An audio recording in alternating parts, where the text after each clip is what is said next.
And we are live. Welcome to the NBA Deeper Dive and Live Before Lock. This goes for 2 hours, everybody. That's always fun. I'm Josh Engleman. That is Chris Spags. And today we're going to talk about two very different slates. 4 games on DraftKings, 6 games on FanDuel. Everything we're going to talk about is going to be largely different depending on the slate and the site. So we'll dive into those things and more as we work our way through everything. But first, hit the like button, subscribe to the channel, hit the notification bell so you know when everything goes live, and follow us both on Twitter. What's going on, buddy? Another Tuesday. Yeah, glad to be here with you today. I feel like the DraftKings slate is a bit of a weird one where we quite literally have no good players on it. And on FanDuel, you have all the stars, so you'll get your choice of, Lakers certainly going to be dimmed a little bit by having LeBron back out there, but you get Luka, you get Reeves, you get Devin Booker, you get a Portland team that looks incredibly fun to play today with no Drew Holiday. And on DraftKings, we get Luke Cornett. we got a lot of stuff that's maybe not as fun, but I'm curious to hear your takes. And I'm actually curious your thoughts up top about Detroit. Do we think Cade goes? Because the line to me feels kind of like some guys sitting that are maybe not currently sitting. I haven't thought about it until the moment you asked, but let me look. All right. So last I looked, they're getting 1.5 in Atlanta, right? Mm-hmm. I'd have thought they'd be a 1.5 point favorite if everybody were healthy. Maybe more. Yeah, I think he's playing. Okay. Then again, the plus minus models are not big fans of the Pistons. So that is a mild caveat here. They probably are big fans of Atlanta as well. I don't know. I feel like he's in. I hope he's in. I'm tired of the Pistons. I think they keep fun. winning, which is crazy. Dennis Jenkins, you're not a fan of what he's bringing to the table? Yeah, but the bloom is off the rose there. The price is already up. So now it's just if Cade's out, you just play a Dennis Jenkins that's appropriately priced on a 4-game slate. There's no fun novelty to get to any longer because these guys have been out for long enough. Yeah, Duran's still cheap, no matter what the situation is. Surprisingly so after he just crushed yesterday. But yeah, I'm with you on that. I think they are now more than appropriately priced. And Cade is you're going to play him, I guess, a little bit on the slate because who else do you pay for? But my God, that 11K price tag on him stands out. If Tobias is playing, the projection does not look good to me. Well, let's work our way through some of these games, shall we? Yep, let's do it. Golden State Warriors, 3.5 point favorites in Orlando, 223 total. This is the DraftKings side for right now. I'll pull up FanDuel after we work our way through this piece. We're getting Desmond Bane around 30% owned, Franz around 20, Wendell Carter Jr. around 20. Those are all Orlando guys out of the gate. First guy you get to for the Warriors is Steph, right around 10. And then it's Butler and nobody else. We get a little bit of Suggs. We get a little bit of Anthony Black. But the top is, Bane and Wagner. And I kind of like Franz more than I like Bane, given the current ownership. How are you feeling about this game just in general? No Banchero on the Orlando side. No Jonathan Kuminga on the Golden State side. Yeah, with Kuminga out, there's obviously some usage to go around, but nobody really coming up for me at all from Golden State. A little bit of Steph Curry, which you'll never be mad about, I think, even with this being the first game on the slate and losing some of that flexibility at his price point. On this slate, where there really is not a ceiling, we don't have a Giannis, we don't have Wemby at all, even though he would have been available or would have been on the slate if he were playing. He's not playing. We got nobody else to pay up. So just going for the pure ceiling of a Steph, I think makes enough sense at 11% or so ownership. But besides that, Golden State, nobody really grades out that well for me. So I don't think I'm going to be there very much. Orlando, I'm with you that I think Franz is a lot better option than Desmond Bane. I really can't get to Bane today. And I'm actually surprised that Stokastic hasn't projected for 33% ownership, given the fact that the 35.8 projection they have on him is not that good. And he really hasn't produced particularly well with Banchero off this year. Obviously it's a small sample size, but I would like to see some sort of usage bump, assist bump. He's actually been less effective with Banchero off, whereas Franz has a history of going back to last year, putting up 1.3 and change fantasy points per minute, bumping his usage up to mid-30s, bumping his assist rate up to also mid-30s. I think Franz has been really good without Banchero going back to last year, and I get expecting Bane to do more, but I don't know how the field's going to get there at 33% because I feel like the projection just doesn't support that. I think it's more of a position thing than anything else for him right now. Let's check my hypothesis. Shooting guard. All right. This one. So we've got Julian Champagnie that can be played at the shooting guard spot today. San Antonio, obviously, lots of free minutes to go around. No Wemby, no Castle, no Harper. You get Bane. You get Peyton Pritchard matching Bane, $1,000 cheaper, slightly better eligibility. And then it falls off a cliff. Terrence Mann, Tyrese Martin, Simons, Coward, Anthony Black, Cam Spencer, Nickeil Alexander-Walker. After that, nobody has a boom score north of 10%. I think he's getting this ownership just like solely because you got to fill these guard spots. And once you get out of that first three, because like it's not like Champagnie's fun to click on, but we get why that's happening right now. You get Bane, you get Pritchard. After that, like, is there a name in this list that you look at and you like? I think Pritchard I have dead even in projection with Bane today, so I don't mind him. And I do think Pritchard too. The ownership is coming up a little bit here at 31% in the latest update, but still a guy that I feel like with Derek White, let me just make sure the ownership is still there from Derek White being higher owned. Pritchard looked like better leverage before, and he was under 20% expected owned. I guess now with him being closer, a little bit less of a compelling play for that reason. I think Pritchard, to me, would project about as well at a little bit cheaper. Alexander Walker, I don't love on the slate, but I think, a 31-ish fantasy point projection is what I'd have for him. I don't think it's that far off of Bane. I don't know. I'm just not crazy about Bane on the slate. And granted, the Orlando stint, it's easy to beat up on him. But I get what you're saying. I think I'd rather play Champagnie at that, that ownership and whatever he's going to give you. Playing starter run, probably not doing a lot out there. Yeah. Like right now, I'm dead neutral to Bane. And I think it's just because that's just kind of like how it ends up working out, because I just don't get any specific one of that like 3K, 4K idiot group of Mann, Martin, Simons, Black, Spencer. Like I've got a little bit of Drake Powell. Like that's the kind of stuff that's happening to me at shooting guard. And because that's happening, it makes me want Desmond Bane more, just because his name is Desmond Bane. I expect to be relatively neutral to him though. When all is said and done, I guess I can clear this positional filter. I don't think we need shooting guards just in this game. That seems like too big of a dial in. Okay, so how are you feeling about Wendell Carter Jr. here, 5,300? Now, he has this role locked down. He's just playing like 30, 31 minutes a night. But this is a 4-game slate. Do you have any interest in a unowned Goga Batadze? I think that makes sense with about 25% ownership going to Wendell Carter. I mean, whenever you can play the direct backup, they're splitting, 48 minutes. I think you have the same thing potentially with Cornette and Olynyk tonight for San Antonio. I think that's always an interesting kind of thing to do. Batadze producing 1 and change fantasy points a minute on the year. Wendell Carter at 0.9. I do think Wendell projects pretty well today. But I think a chalky Wendell Carter, I feel like, is one of those plays that you're never super stoked to get. And right now I'm a little bit above the field on him, but I think shaving off a little bit of that ownership, taking Batadze, rolling the dice, not as a crazy thing, but there are other center plays to go to as well. But it is to be a Wendell Carter slate. Like I think he looks good today, and I'm not ever a Wendell Carter fan, but when he's this price and like you're missing a guy who's black hole of usage, I think it's a good thing for him. Yeah, the only problem is that there's a bunch of Goga Batadzes today. We've got the Day'Ron Sharp Batadze, we've got the Kelly Olynyk Batadze, we've got the Luka Garza Batadze. There's a bunch of Batadzes today. One of them is going to be like a dude you wish you had at 3K whatever that gets a couple extra minutes and the shots fall. I don't know which one it's going to be, but just wanted to put that out there when it comes to centers. Any Jaylen Suggs thoughts? Because I think he's really the only other dude like worth a conversation right now. Questionable. Is he playing? Yeah, he went through, they said it was a walkthrough, which is odd, but he went through shoot around, whatever that is they had today. So presume that he'll go. He's been producing well on the year with, 1.1, 1.2-ish fantasy points per minute, 32% assist rate, usage is dead in line with Bane on the year. Overall, I think Suggs has been decent. I got to say, Suggs has burned me a lot the last couple slates where he has not hit that upside that it looked like he was going to have earlier in the year. But I'm still getting 2x to field him today. I think the price tag works well enough.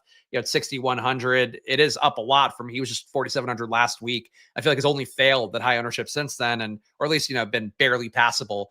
More of a cash game play than a ceiling tournament play. But at 10% or less ownership with Bane being chalky, I think he's really one of your lesser owned leverage pieces for Orlando today. In the last 3 games he's played, 29 minutes, 26 minutes, 28 minutes. Realistically, could he play 30 minutes today?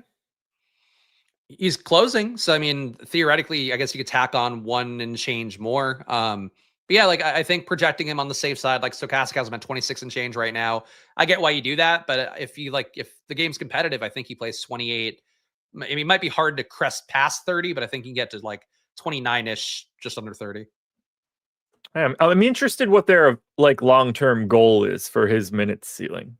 And if it's a minute or 2 higher. Because on a 4-game slate with him at 6,100 and no Paolo Banchero, 9.7% owned seems light to me. That said, maybe he just, isn't around for this game. This game also looks a little bit different on the FanDuel side. 25% ownership to Franz Wagner, 20 to Bane. So we see a bit of a flip-flop between those guys. Butler and Curry are right around 15%, and then no one else is really getting any love. So it's sort of the same story, but it's basically just the more you know someone's name in this game, those are the guys that you should play. That's sort of what the ownership is telling you today. Rank them in terms of how much you've seen them, and that's probably the order you should play them. Yeah, I like Franz overall on both sites more, but I think the fact you're getting him naturally more on FanDuel, great, because Bane, I guess, theoretically has some defensive upside, but he's not really doing much. He's really getting no steal. He's doing nothing this year. Bane is so useless. Hasn't been great. I don't know. I blame coaching, but we'll see. I hope I'm right. I hope it's not the players. That will suck. Doc Rivers says Giannis Antetokounmpo probably will be out 2 weeks. Cool. Just deal with it when he gets back. Him and Wemby both a couple of weeks. That's sad. Wemby's MVP odds also must be taking a hit because any injury reoccurrence for him, not the most exciting.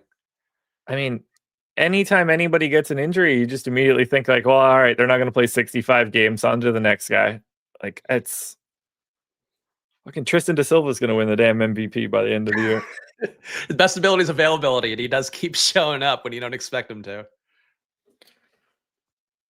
Well, let's move on to this next game. Boston and Brooklyn. This game is just a giant problem to me across the board. But I'm going to be joined by some friends, apparently. 50% owned Michael Porter Jr., 7,600, small forward only, and just shooting the shit out of the ball. Derek White at 7,200 is also getting 40% ownership, which frustrates me to no end. I was hoping I was just different here today. Peyton Pritchard, 30% owned. 20 more for Nick Claxton, Jaylen Brown, and Neemias Queta. And then we get 10 more for Terrence Mann, Noah Clowney, Luka Garza, the Igor Demon, Tyrese Martin, even Zaire Williams getting in on this. Let's start with Michael Porter Jr. 50% owned. He's a coin flip, essentially, in all of these lineups. Are you heads or tails? So I'm getting more. I'm getting 75% in my top 150 right now. I have been on the Porter Jr. train, and I think you have on most of the slates too. Been on him for about 2 weeks now, and it's hit enough. There are definitely a couple games where he put up 30, and it's if he watches Noah Clowney shoot, if he watches Nick Claxton do stuff, things get a little bit squirrely for him. If they defend him extra hard and just kind of make it so he can't knock those threes down, it's tough for him. But right now he's jacking up, 8 and change threes per game. He's scoring 36 points per 100. He's really playing well and just shy of a triple double in recent games, rebounding. You might be more critical, I guess, than I'll be of him, but I feel like this is the best he's looked in his career by a decent margin. Obviously the stakes are the lowest as well, but creating assists, he's probably going to shoot a little bit better, but he's still shooting above league average and hitting shots from 3, getting rebounds, getting assists. It's kind of what people hoped he would be out of college, I feel like. This is just what happens when somebody that's good can go play for a team that doesn't matter. I'm not surprised he's doing any of this. But if he's the guy that's doing all of this, it's probably not the like ultra best version.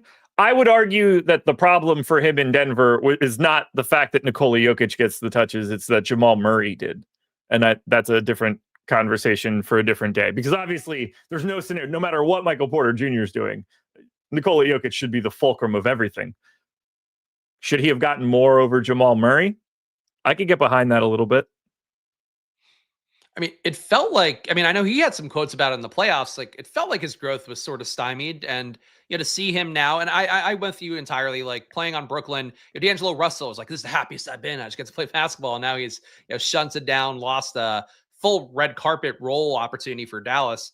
But I think for Brooklyn, you know, whatever it is with Michael Porter Jr., he's playing the best ball of himself as he evolving into his natural order of things where he's like Sharif Abdul-Rahim, where he's just like going to play and it doesn't matter. Yeah. Maybe. But I think for DFS, that's great. He looks awesome to me. I have a ton. I'm over the 50% mark. I have way too much. It's going to piss me off because I have no doubt in my mind that Joe Mazzulla is like, oh, I can't wait to ruin this guy's night because he's like a psychopath like that. I mean, do you ever see that clip of the kid like asking him? It's like kids are involved at work and they're doing an interview and they ask him like, you know, if you're losing, like, how do you make it more fun? And he's like, well, you know, everybody's definition of fun is a little bit different. And I was like, oh, this dude, his definition of fun is not what everybody else's definition of fun is. I think he's going to take the fun out of Michael Porter Jr. and that scares the hell out of me. Yeah. That said, I have like 85%. It's a good defense, and I think that's the scariest part for Michael Porter Jr. because he has played a few good defenses. I mean, look, he put up 50 on Orlando, which I don't know if that means as much as it would have a year ago, but I thought that was noteworthy. 50 fantasy points, not 50 real life points. But like he has had a couple games where I'm like, oh, they're like, I think the Cleveland game kind of made it tough on him. You saw him just let other guys do stuff because he's like, well, my three's not falling. I can't do these contested shots. It is what it is. I think you run the risk of that versus Boston as much as any team, really. But yeah, I'll take the shot because he has paid off enough times. Let's talk Boston. Derek White, heavily owned, negative leverage. Peyton Pritchard, slightly less owned than White, but still heavily owned, negative leverage. Jaylen Brown, 18% owned, slight positive leverage. How are you hashing through the Boston mid-3? I'm getting above the field on all of them. Getting 33% Jaylen Brown, 58% Derek White, 41% Peyton Pritchard, which is not as crazy of a stand, I think, as it might sound, because these guys are all pretty decently owned. I'm also getting Kata more than I have on any slate as well, getting him at 45%. I guess maybe something in the data with the matchup with Brooklyn. But getting a lot of these guys here, even getting Garza at 5%. Certainly you would only want to play one of him or Kata if I can avoid that. But Boston looks great to me. I mean, the Nets right now, the worst defense in basketball, giving up 123 and change points per 100 possessions. So it is a bad defense. Boston has got enough guys shooting well. I mean, Jaylen Brown shooting still above league average, or at least dead with it after a hot start. It seems like Derek White's due for positive regression any day. I've been saying that for the last couple of weeks, and he's creeping up, but he's not shooting super well to start the year, but playing like 38 minutes in a game lately. Derek White feels like the run is there, and the matchup should be one where he does get the shot falling. Peyton Pritchard playing a good amount of minutes as well. Again, feels like another guy due to shoot a little bit better / get a little better results. So I like them all day. Kate is the one I'm like, I don't need this, but I think on the slate, he does work well price-wise. Slightly over on Derek White, but I'm 2xing Jaylen Brown right now. I just don't think Derek White's going to continue to shoot fucking peanuts like he's been shooting so far. I think he's just going to become a normal dude eventually. And I think 8,800 for what this slate is today makes me interested in Jaylen Brown. And if I'm going to have as much Michael Porter Jr. as I do, I don't mind having then as much Jaylen Brown, because if Michael Porter Jr. really does actualize himself, I have to assume that this game is at least mildly competitive instead of what it actually can be if Porter Jr. fails in this endeavor. I am a bit light on Peyton Pritchard. I don't really have like any particular reason for it. I certainly wouldn't mind having him or having more, but you know, if I'm going to be getting that much of Boston and White and Brown, naturally I'm okay with having less of that third guy. They can't all succeed, so I'm hoping that I'm right in this one. Do you like anything else from Boston, whether that's Kata, whether that's Luka Garza at 3,300. I don't know if you can be impartial for that one. Simons. No Simons for me. I mean, I feel like you've gotten Simons right, and I think you walked away from the table after that. That's how I feel about how his numbers are looking right now. I mean, I have him at a 20-point projection. Stokastic has him at 21. I guess he provides theoretical leverage on decent ownership for all the Boston guys, but I just don't think he's that guy in this offense this year. And if he scores a lot today, I'd be surprised. Luka Garza, I think, is okay. Getting Keita, for me right now, 2x the field. So they're getting Garza and some amount just in case Keita gets in foul trouble or just happens to get outplayed or something is a decent thing to do. But yeah, Keita to me, I'm not normally getting Keita. I can't recall Slate I got Keita in more than like one or two lineups. Today he's in almost 40% of mine. So I don't know if that's going to hold when I like massage things a little bit more. But it does look like a good Keita matchup, and Stokastic has him for a 28-point projection, so I'm not too far off of that. I'm very light on Keita right now. We'll see if that ends up changing as we get closer, because I'll be dialing this stuff in a little bit further, but I didn't have much. This seemed to be a Jaylen Brown, Derek White matchup for me. What about the rest of this Brooklyn team? Nick Claxton is getting love. Terrence Mann, Noah Clowney, the Igor Demon, Tyrese Martin. Like, do you actually like anybody in that group? I think Claxton works for me still. I do him a little bit lower projected than Stokastic does, but I also have Porter Jr. probably a little bit high. So I think that's a trade-off there. But I think for Nick Claxton, him getting more shots up, him taking some rebounds away, the offense running through him more is one of the ways that Porter Jr. doesn't get there. So I think it fits on that level. And also the fact that, Claxton still projects well. He just doesn't project as well, I think, as Michael Porter Jr. does. So always happy to take a lower owned piece on the same team when we have a really chalky Michael Porter Jr. Nobody else popping up a lot for me. You got Terrence Mann close to the field, but a little bit under. Drake Powell is the one I'm getting. And I know you mentioned you're not super stoked about getting him. Neither am I. But he's playing decent enough minutes, projected to play 25 and change by Stokastic today. And he's shooting guard, small forward, and 3,600 on DraftKings. So I think Drake Powell is the definition of like just a guy based on what I've seen so far, but the minutes are seemingly there in the projections, at least. Yeah, I wish I didn't agree with anything that just came out of your mouth. That's for sure. Because I have some Drake Powell. I've got some Tyrese Martin. I've got some Day'Ron Sharpe. None of this are things that I like to say. I got a bit of the Igor Demon. I tend to overproject him. I don't mind it though. 4,200. He is the starting point guard. Like, we've seen him pop his way into a couple extra minutes, at least. Not in the last two, 20 and 18, but the previous two, 28 and 25. Like, if he can get to 25, awesome at 4,200, especially if Brooklyn happens to just be in the game. I don't have a single bit of confidence in any of these clowns, though. Like, what do we do with the fact that Zaire Williams played 30 and 36 minutes in his last two? Because I don't know what to do with that. Yeah, and he's also not been super productive fantasy-wise to start the year, No. at least compared to what he's been the last couple seasons, only 0.75 fantasy points a minute. So, I mean, nobody here really looks good to me, besides getting Drake Powell and Mann. I think mostly for the price tags working decently. I think to me, it's Porter Jr., Claxton, everything else. If you get Drake Powell, fine. But there's nothing really exciting here. It's just kind of a mess, and nobody on the team is producing over 1 fantasy point per minute besides Porter Jr., Claxton, and Day'Ron Sharpe. What a gem. So Brooklyn, Boston on FanDuel looks quite a bit different. Derek White is the highest owned guy in the game at 20%. Michael Porter Jr. and Jaylen Brown are essentially just under 20%. You get Peyton Pritchard and Keita in that 10 to 15 range, and then everybody else is like 5 or below. Way less love going to this game on the FanDuel side compared to the DraftKings side. And that's not surprising. You're going to see big swings, especially from the fact that FanDuel's got 2 extra games on the slate. So FanDuel's looking a little bit different. I think Jaylen Brown looks even better on FanDuel than he does on DraftKings. We're showing some positive leverage here. I think Peyton Pritchard is a little bit more manageable on the FanDuel side as well. But like, we're seeing a lot less ownership. Center in particular, Keita and Claxton are just going to look different because of only one center spot. Yeah, and also FanDuel thoughts. Yeah, some of these guys upside, I feel like for Derek White, to me, for Peyton Pritchard, for Michael Porter Jr. too, it's guys are all shooting 8 or more 3-point attempts a game. Like that alone kind of makes the upside not quite the same to me on FanDuel as it is on DraftKings. But I'm with you. I think that Jaylen Brown looks the most underplayed. Derek White seems overplayed on FanDuel. And I think that all checks out to me. Well, let's keep it moving.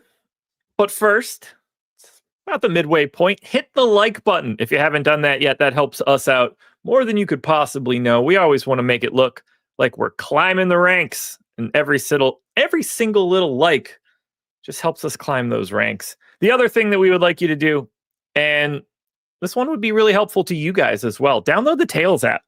You looking for bets, pick'em slips, you looking for lotto parlays, DFS coverage? I posted my DraftKings contenders today to Tails. You could see that right now if you download the Tails app, whatever app store you've got. But the real awesome part would be if you would leave a rating and a review. That would help us out a ton. But free picks feed. You don't have to spend a cent. This is all free. You'll get a giant list. Follow whoever you want. Doesn't cost you anything.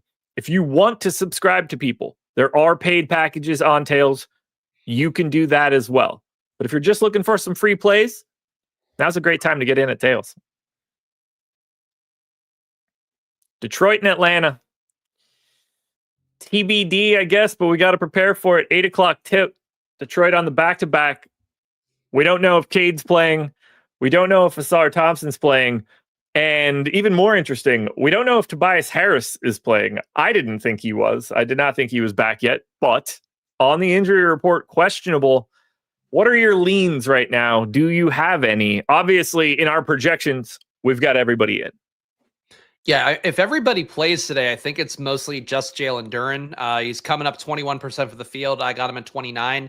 But with Tobias Harrison, I mean, my Cade projection dropped a little bit. Duren dropped more than I would have thought. I think the points totals that he's been getting, and he's been scoring a lot per 100, just under 32 points per 100 possessions to start the year. That's been looking good for him. But you get another guy who is a somewhat qualified scorer, let's say about Tobias Harris, who does add some rebounds, does add some assists too. Just kind of takes some of those stats away overall for me. So I would love Cade to be out and for Tobias to be out, even though, again, the price tags, like Josh mentioned at the beginning of the show, they're not as fun as they were. I think it would also make Duren feel like a much better play to me right now. And I think he's just kind of become a play on the slate. And earlier today, I thought he was going to be like one of the best plays on the slate. And I like Duren when he's one of the best plays on the slate. I have 30% of Duren right now and not a single bit of Detroit with everybody in. And I'm totally fine with that. I had a ton of them yesterday. That worked out quite well. Well, I mean, he worked out quite well. It didn't, my lineups didn't. Today, I'm over the field right now, 30% compared to the 20% ownership. I don't have a single share of anyone else from Detroit, but I also don't find that to be all that surprising if everybody's in. These guys have been priced up a little bit with everybody out. Would I care? Like, if I had shares of Cade, would I be bummed about it? Of course not. I don't expect to get much Detroit if these guys are all in. And obviously, like, depending on who's out, everything moves around in different ways. It's hard to, like, break that down in any way. We kind of know who's who for this. So I'm going to go to the opposite side here. Atlanta, no Trae Young, been playing well. 9,500 for Jalen Johnson.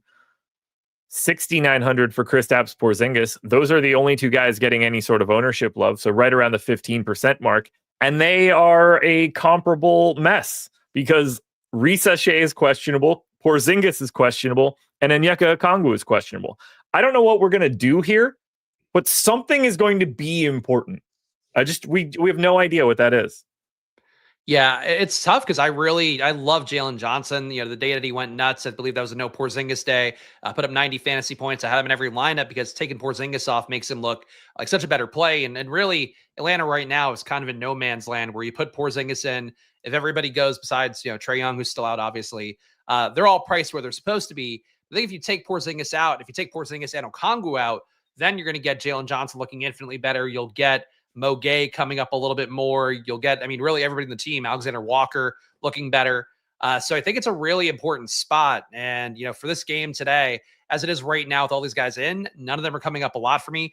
Porzingis on FanDuel, I think, looks like a pretty good play. Jalen Johnson's going to be played a little bit. But DraftKings-wise, I really got close to the field on Jalen Johnson, and that's about it. So if nobody gets rolled out here, I think I'm going to be low. And I like Atlanta. Atlanta's been like really game without Trae Young in a way that I think's been impressive. Obviously, the Lakers blowout a couple weeks ago was one of them, but this team is like fun without Trae Young in a way that I don't know I would have anticipated quite as much. Yeah, it's going to pose for some interesting questions either at the deadline or in the off season, but that's not today's conversation. I agree with you though. I like this Atlanta team, Science Trae. It's a weird situation. I don't have much of them right now. Neutral to the field on Jaylen Johnson, bit under on Porzingis, some random shares of Dyson Daniels, but this could completely change. Like, Paul George listed as out for tomorrow. Makes sense. Like if we lose one of these centers, immediately, at the very least, Moge becomes another one of those value guys we could add to the list of Batadze's to a degree. If we lose them both, then he's real. If Risache is out, is that Kennard? Krejci? Is he? Yeah. Same, I guess. A little bit of both. Yeah, I don't think there's a big winner necessarily, but the bigs being out. I mean, you're right. I think the bigs being out. If you got both, then you get Moge, and I think a little Austin Newell off the bench might not look bad either. But yeah, I think there's a lot like right now. Buddy Hield is available to play. Oh, okay. But yeah, just in case you were curious, that's the big breaking news that just popped up. It's a lot of alerts coming in for nothing that seemingly matters for today very much. Yeah, I think for Atlanta, I want somebody out here to play these guys. I wouldn't fault anybody playing Jaylen Johnson. It just kind of seems like if everybody's in, he's not quite as good of a play. Keep your eye on this one. Watch live before lock. It's hard for us to really talk about this game right now until we get a little bit of the news. So the live before lock crew will cover it if it comes in during that time. If it doesn't, that will be annoying. Nope, that's just more people that aren't playing in other games. A similar story that's going on the FanDuel side. Obviously, Jalen Duren is a little bit less popular here because there's only one center spot. But otherwise, you know who you're getting to. Your Jalen Johnsons, your Porzingises. The players that are in will be priorities in this spot. We move it on to the final game of the DraftKings slate. Memphis, San Antonio. And this one stinks because all the people that you want to play aren't playing. No Ja Morant. Actually, let me go through it because it's bigger than Ja. No Brandon Clark, Ja Morant, Javon Small, Scottie Pippen, or Ty Jerome. So 4 point guards are not going to make it for this one. On the San Antonio side, they are going to be without Victor Wembanyama, Stephon Castle, Jordan McLaughlin, and Dylan Harper. So we are not exactly getting the game we were looking for here. And that is causing us to get stupid ownership to everybody. De'Aaron Fox is 69% owned. Actually, I should refresh this to see if we've done an update while we've been sitting here. I hope it's still 69%. It's a very nice play today. De'Aaron Fox with no other real people that want to shoot the ball. Just criminally low usage rate dudes. Vince Williams is 60% owned. Julian Champagnie is 45% owned. Keldon Johnson, 30%. The Unicorn Net is 30%. Aldama's basically 30%. Vassell, Olynyk. We're getting bits of Sohan, Edey. We'll talk Jaren Jackson in a second. You can start wherever you would like. I think Vince Williams is the most appealing play. No, he's not the most appealing play, but out of Memphis, I would say not at the entire game. I think he looks pretty good. Small forward, power forward. I think in particular power forward, really not in love with on the slate. I know we talked about shooting guard, but there are really a couple positions on the slate that just look pretty awful. And I think just taking the value guy, I hope it works out. That's the situation. Vince Williams also, he's a small forward, power forward, but he's also their point guard. He played starting point guard when Morant was out, I believe, in the Boston game. Came in, started the last second half when Morant got hurt in the first half for Memphis. So I would think that he starts here and he does produce in every category, about a 20% usage rate guy, 20% and change assist rate guy, rebounds a little bit. The minutes are not secure for him at all. Cam Spencer could theoretically take some. They could also just go with different, wing guys and not play him. But I think Vince Williams is a nice value on the slate that I feel like there aren't a lot that I trust here. But on the other side, Champagnie, same thing. I feel like these guys with the field on both, about 50% and change for me for Vince Williams, about 50% for Champagnie. I think they're not the most exciting plays in the world because neither of them is like a gangbusters producer. Vince Williams, I think, has been in the past, and I would say is a better shot at being that. But I think, Josh, these guys are like the best value plays in the slate to me, and I'm curious your takes on them because they're not fun value, and I feel like on a bigger slate, you would probably maybe try to fade them as super chalk like they are.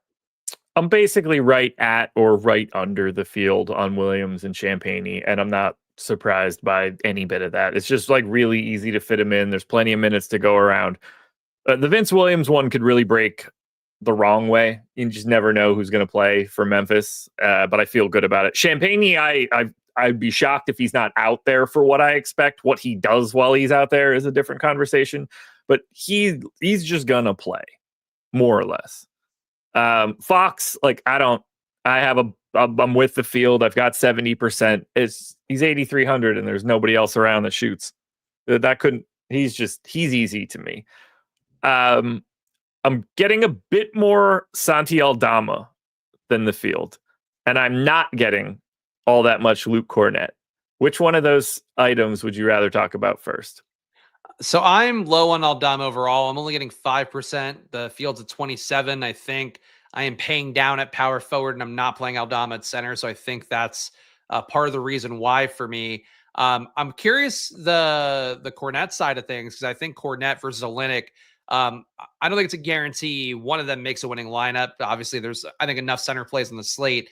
But I do think that there's a good shot that one of them pays off, and I want to be mindful of playing them at least with the field. And for me right now, a little bit above on both. But I want to make sure to not play them together because I do think they're going to directly eat from each other's minutes plate. And I think, too, if Olynyk runs hot or something, Olynyk's probably playing and Cornett's not, vice versa, same thing.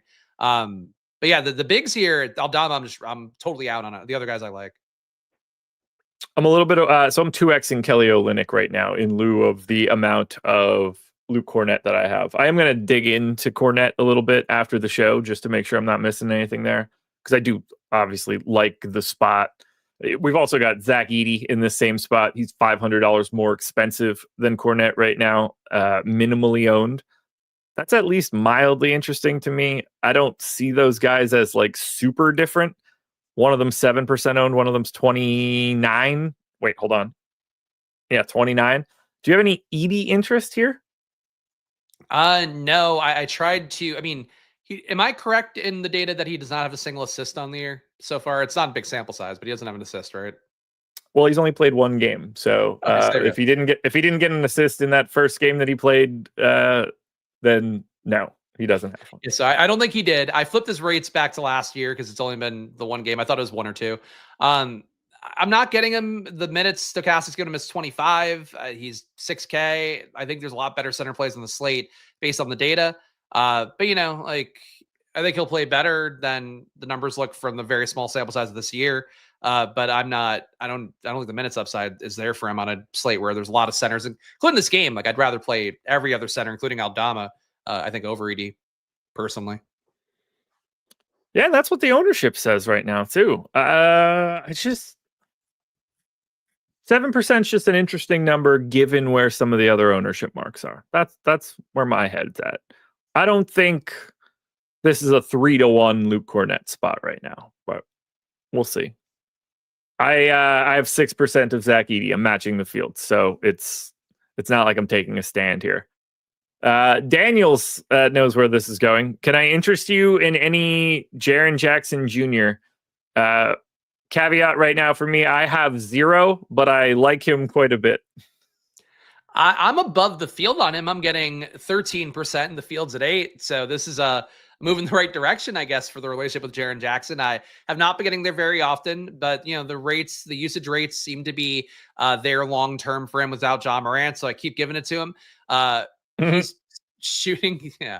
Pause. He's still shooting well though on the year, just under 60% true shooting. That all looks fine for him. Feels like he can get hot any day. It's just the peripherals are not really there as much. He's barely rebounding. That stuff is not making him project super well for me. But I feel like I'd rather take him over Edey. I think he looks okay. Edey to me, I think in my data at least looks unplayable. Yeah, is that because he wasn't very good yesterday or 2 days ago? Yes, he has no assists on the year, so Dragging that's him it. No, down. Yeah. it's the 24.9 minutes that Stokastic is giving him that, like, Edie to me doesn't look good enough to get there, whereas Jaren Jackson 30+ minute projection, and the fact that, he should eventually produce more in fantasy wise, I would hope. Guy's an enigma right now, man. I can't figure it out. I don't like it. I don't like it. He's the one guy I can't understand right now. By the way, if you're playing FanDuel today, you will be playing Jaren Jackson, and quite a bit, in fact. Quite a bit different price tag. He is 6,600 power forward center eligible on FanDuel. So he's pulling 45% ownership along with De'Aaron Fox and Devin Vassell, with another 35 to Champagny, 25 to Keldon Johnson, Vince Williams, and Cornette, with 10 more for Aldama and Cedric Coward. It's insane. By the way, I can't stop trying to call that guy Colin Coward. Yeah, no, he's they're different guys as far as I'm aware. They're similar age, I believe, for both of them. So yeah, Jaren Jackson Jr. 6,600 on FanDuel. He's awesome. I don't know how you dodge it. Jaren Jackson Jr. on DraftKings. I'll like him and not play him, and then he'll go crazy. We know how this goes. It's a tale as old as time. What about the rest of these guys? Devin Vassell, Sohan, Keldon, all this other mess. Barnacle of the Bay, any of these other Memphis idiots. Where do you want to pick and choose here? Do you see pivots anywhere? I think Vassell's pretty interesting. I mean, going back to last year, taking away the various Spurs that are not available today, we've seen about 500 possessions for Devin Vassell. He's got a 27% usage rate, 1 fantasy point per minute. Vassell, I feel like, has been dying for a spot like this where he could finally gun, because you've had Castle in, you've had Harper in, you got Fox in. Like, when you have enough of those guys in, Vassell does seemingly defer enough. He's only had an 18% usage rate on the year. But now that we're taking some of the high usage guys, I feel like this is precisely, and the rates support it. Like Vassell and Keldon Johnson, like now they can chuck a little bit. Sohan, a little bit similarly, but not as high of a usage guy. But I think these guys are all interesting plays. I mean, Vassell at under 20%, I'm getting about 25. Keldon Johnson, I'm getting 50% and change, and he's projected for 30. So I there's a lot of points to go around. Like when you take out Harper, you take out Wemby, you take out Castle, especially, he's been a killer. Who's out? Kristaps Porzingis out. Oh, well, that changes everything for Atlanta. There it is. Kongu playing. Reza Shea out. Atlanta's different. That is a different basketball team now. Yo, Kongu and Jaylen Johnson, I think, will look a lot better in my data immediately. I think Mo Gay immediately becomes a much more interesting value play than a lot of the other stuff down there. 4,200 power forward center. I'm a bit of a Mo Gay guy. I'm a big gay guy. Better than a Rudy Gay guy. You got to get Mo Gay. You don't want to get just Rudy Gay. You might not. So how do you feel now about a $7,200 Onyeka Okongwu? Unowned today. I mean, I think he's going to look great to me. I mean, going back to, well, I think it's just this season, he's producing just 1 fantasy point per minute with Porzingis off, with Trae Young off. But I think just the minutes getting there, the stats flowing a little bit more towards Okongwu, I think he's going to look good. I think Jaylen Johnson's the one I'm most excited about, though, because he's going to absorb a lot of these kind of peripheral stats I think Porzingis is leaving behind for me. Reza Shea being out does nothing for me, right? It doesn't do anything for, like, does somebody gain minutes that's going to matter? Maybe. It depends how they slide this up and down the positional spectrum. How are you going to feel Okongwu versus Duren? $800 separation. I think I'll still prefer Duren, especially if we get anybody out for the Pistons, like we're getting here for Atlanta. But but I think it's going to be, it'll be much closer than it was, where I was getting Duren about a third of my lineups and not getting Okongwu at all. If it were 25-25, I wouldn't be mad at that. Yeah, I'm interested to see that. Like, do you think Okongwu is going to look better than Porzingis did? I think so. I'm going to trying to see if I can do anything minutes wise, but I got to wait for the Stokastic update, I think, for it to feel confident about it.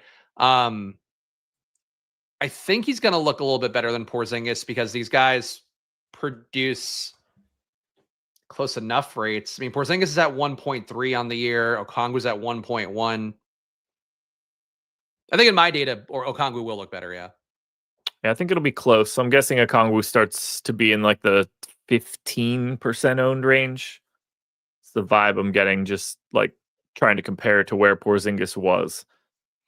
Well, that is a big change. Data guys will be on the back end right now, getting all that cooked up and ready to go for live before lock. But we still have two more things to talk about. Utah Jazz, Los Angeles Lakers. This is a part of the FanDuel slate. And nothing is happening in this game whatsoever. And I don't think anybody's going to be too surprised. LeBron James, questionable for this one.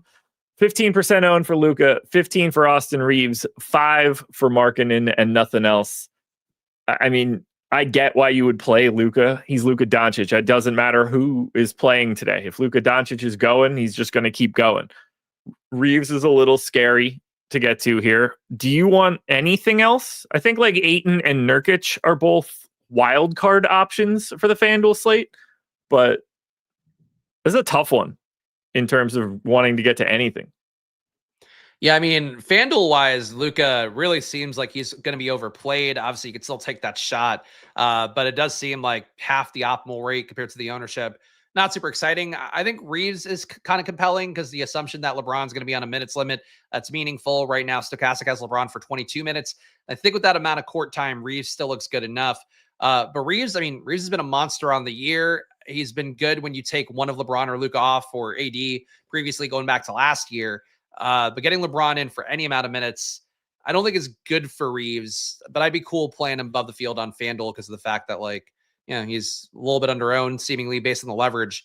But the upside, like, I've loved Reeves and Luka, like this combo that they've had without LeBron coming back in at their price tags. I just don't think the maths. No, I'm with you. And then, I mean, Utah's a mess. 8,300 for Markkanen seems right. 7,300 for Keontae George seems right. There's a lot better center plays than a properly priced DeAndre Ayton or Yusuf Nurkic. I can see why there's no ownership here. This does not feel like a game that I would want to get to all that much. I mean, we've got 3 guys that have a boom percentage north of 20%. Yeah, and I think it's like possible Markkanen or Keontae George hit upside, but it feels like the FanDuel upside for both those guys, in particular Markkanen, is not as high because the way that Markkanen really spikes is hitting some threes, adding some, I guess he could add some blocks and rebounds. That'll be fine on FanDuel too. But yeah, like ownership, you're not really getting these guys owned. I suppose that alone makes them somewhat compelling. Yeah, but it's not a great game overall, based on just the pricing. Like, it's pretty aggressive pricing on FanDuel for, you know, the amount of guys coming back into the Lakers side, especially. Ricky wanted to know, can you use a tablet for the sim tools? Yes, it's not going to be your best experience, but you should be able to set that up. Might have to monkey around with some settings in your browser windows, but it should be able to run that. Yeah. One more. Suns Blazers, 11 p.m. tip-off. Thank you, DraftKings, for saving us from this, although it would probably be in our best interest to have it on the slate. Mm-hmm. No Drew Holiday for Portland is creating 45% ownership to Denny Avdia, 45% ownership to Shaden Sharp, 25 to Jeremy Grant, and just 10 for Tumani Kamara and Donovan Clingan. But we're also getting 30% ownership to Devin Booker, Connor Gillespie, 25 to Dylan Brooks, and another 15 to Mark Williams, because no Grayson Allen for this one. And also, obviously, no Jalen Green, but we've known that. This Portland team freed up a bunch of touches and a bunch of minutes here, but the stars look good. Yeah, I mean, when you take Drew off, who's been putting up a little bit over 20% usage, it's been really assisting well. There's going to be more possessions to go around for everybody here. And Avdia, who can contribute more in assists, has a 22% assist rate on the year. Him absorbing some of that playmaking is great for him. Shaden Sharp, who's finally starting to hit some shots with the incredibly high usage he's had. He looks better too because he'll be able to keep chucking as much as he wants a little bit more easily without somebody functionally running an offense like Drew Holiday has been for Portland. Kamara looks better. More so, I think DraftKings late slate than FanDuel, but it's still playable on FanDuel and a little bit underowned, it seems like, on there. Klingon, too, again, another one, I think, more DK late slate, but he looks good to me as well, and not terrible on FanDuel. I think Portland just looks great. Just taking off Drew, to me, matters a lot here, and Phoenix, average enough. The total's pretty good as well with 119.5 implied for Portland. Not missing a step at all with Drew out. Just getting that guy off the court, I think, makes all these guys look a lot better. Even though I think the DraftKings pricing for the late slate, to me, looks like particularly good compared to FanDuel. Yeah, just these Portland guys are popping like crazy. 5,100 for Gillespie seems reasonable. It's a little bit of negative leverage. I mean, a lot of these guys are negatively leveraged, save for Denny, and $8,800 Denny being the +5 is pretty wild to see. Honestly, I thought Kamara would be a little bit more interesting here. I like the idea of just having more of him to start the night on this slate. And then if you end up with less or more as you start swapping around on FanDuel, I don't hate it because he's just going to be out there a ton. And every once in a while, he's just going to fall into like some really weird steal days. And today, if this is going to be the late game, I don't mind having too much of him or more than that of him and reallocating as the day goes on. Yeah, I think that's fair. I mean, I think this game environment overall is pretty appealing, in some respects for both teams. Even Dylan Brooks, like, I think he's another DraftKings play because of the amount of threes that he gets. But I think he even looks good here. Like, I wish this game, like you said, I wish this game were on the DraftKings slate because I do think the Portland side is a lot of fun. The Phoenix side, you got a lot of guys that are priced pretty fairly and have opportunity for Grayson Allen being out. So yeah, I think the game's pretty compelling if you stack up a bunch of pieces from it. It is 5:53. Got about 5-ish minutes to go until the deeper dive is done. But we have now taken a nice full lap through all 6 games that exist for today. Kudos to us. Still going to get some updates here on the projections as these guys switch it over to live before lock. But it's question time. If you guys have any questions that you're looking to get answered today, we've got some time to hit them. Today is unique given this slate. We obviously have a lot of questions left on this slate, the Detroit Pistons for sure. But if you got any questions, drop them in the chat. We are here to answer them. And again, hit that like button while you're typing out those questions. That's why you have 2 hands. I don't know what else we'd be doing. Make our faces bigger if you want. Don't shoot that on your screens though. That's not good. That's not good for LED screens. Not good for CRTs. Yeah. Friend of the program and next man up is here. I'm not going to spoil it, but you guys know him. He's a pal of yours. Is K to go? No idea. I hope not. Let's see. I'm looking for something good here. Okay, Scoot Knight. Best play under 4K on DraftKings. Under 4K means 3,900 or lower. I think based on ownership for me, it'd be Drake Powell or Olynyk. Yeah, that's going to be Olynyk for me. I guess honorable mention goes to Zaire Williams. If I'm going down to this like crazy dumb area and he just plays 30 minutes again, I could talk myself into that. Yeah, I'm with that. And especially, Drake Powell's not picking up ownership. I was like, especially if Drake Powell's going to be chalky. And it's like, no, he's not going to be chalky. He's just going to be chalky for me. But I think it's going to, hopefully I'll move around a little bit with the Atlanta stuff. Because I really don't want to play 30% Drake Powell if I can avoid that. So I don't want to steal the gimmick from Live Before Lock, but do you have a nuke of the night for tonight? What would be an equivalent that we could take where it's like derivative of it, but it's not fully ripping it off? I mean, I don't know. What other mass destruction weapons can we use? The biological weapon of the night. Yeah. Let's see, my chemical weapon of the night, I think, would be it's tough because the Atlanta stuff's going to move things around a lot, and I don't want to talk about something that's going to disappear for me. Do you have one in mind? I mean, based on my exposures right now and what I'm getting to, if I find the guy that I think is like the guy I anticipate having the most over the field relative to everybody else, I think my Wuhan novel coronavirus play of the day is Santi Aldama. Okay, I'm out on him today, so I don't love to hear that from you. Are you getting vaccinated instead? Yeah, I'm going to be protected against the Aldama strain today, I think. That's fair. I'll go Devin Vassell. I think he's a chucker. Okay. I think like there's too many chalky plays. Like I don't want to go Michael Porter Jr. I don't want to go De'Aaron Fox. I like those guys a lot, and they're going to be some of my highest exposed. But I think Vassell, just like him getting the role now that Castle's gone, he's probably so stoked that Castle and Harper aren't there because he can finally shoot inefficiently like he loves to do. There we go. Devin Vassell and Santi Aldama, your novel coronavirus plays of the day. Make the video happen, please. Get some AI. Get some Sora on the case. Like some sea of respirators. Just a bunch of fake-looking pregnancy tests.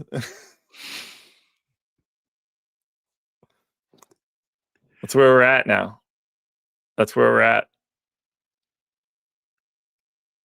That's a fun gimmick. We're going to keep that for the deeper dive moving forward. We'll see how DK feels about the coronavirus play of the day tomorrow when he comes on for a deeper dive.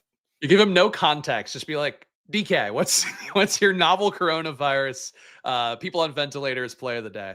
Please tell us. So if Live Before Lock has the nuke of the night, and we are going to have the coronavirus play of the day, and Live Before Lock has the white of the night, Spags, I'm just going to ask you, what do you think we should do as an alternative to that one? Our colorblind play of the night. It could be anybody of any color, because we're not Eric Lindquist. We're not only seeing white people. We see people of all colors on the same spectrum. I don't even see color. Are there black people in the NBA? I don't know. I just see this one. Eric's giving us a finger on camera, which is rude. Of course there are. That's when it started getting good. It's not all plumbers anymore. Oh, okay. I like Rich's shout out here. Friend of the program and man that makes the projections happen says, please do a Tony Snell play of the day where you pick a guy who's projected decently to absolutely flop. I do love it. I do love it. Desmond Bain. Ooh. Okay. I mean, based on my exposures and the names in order by ownership here, the answer is very clearly to me, Michael Porter Jr. Oh, that's sad. Yeah. And he would put up like, he can be really snelly when it's bad. Like it's like a 14-1-1 type day for him. Yeah. Suggs in. Okay. Jaylen so Suggs, that makes the Bain play look better. In. Yeah. And myself and Chris Spags are out. Eric in the evening is here, ladies and gentlemen. Live Before Lock is next. These men are already here. They're popping in right now. And there it is. The whole crew. 4-way dance. You guys have some fun. Yeah. All right. Are you guys okay that we didn't steal any of your gimmicks? We created our own.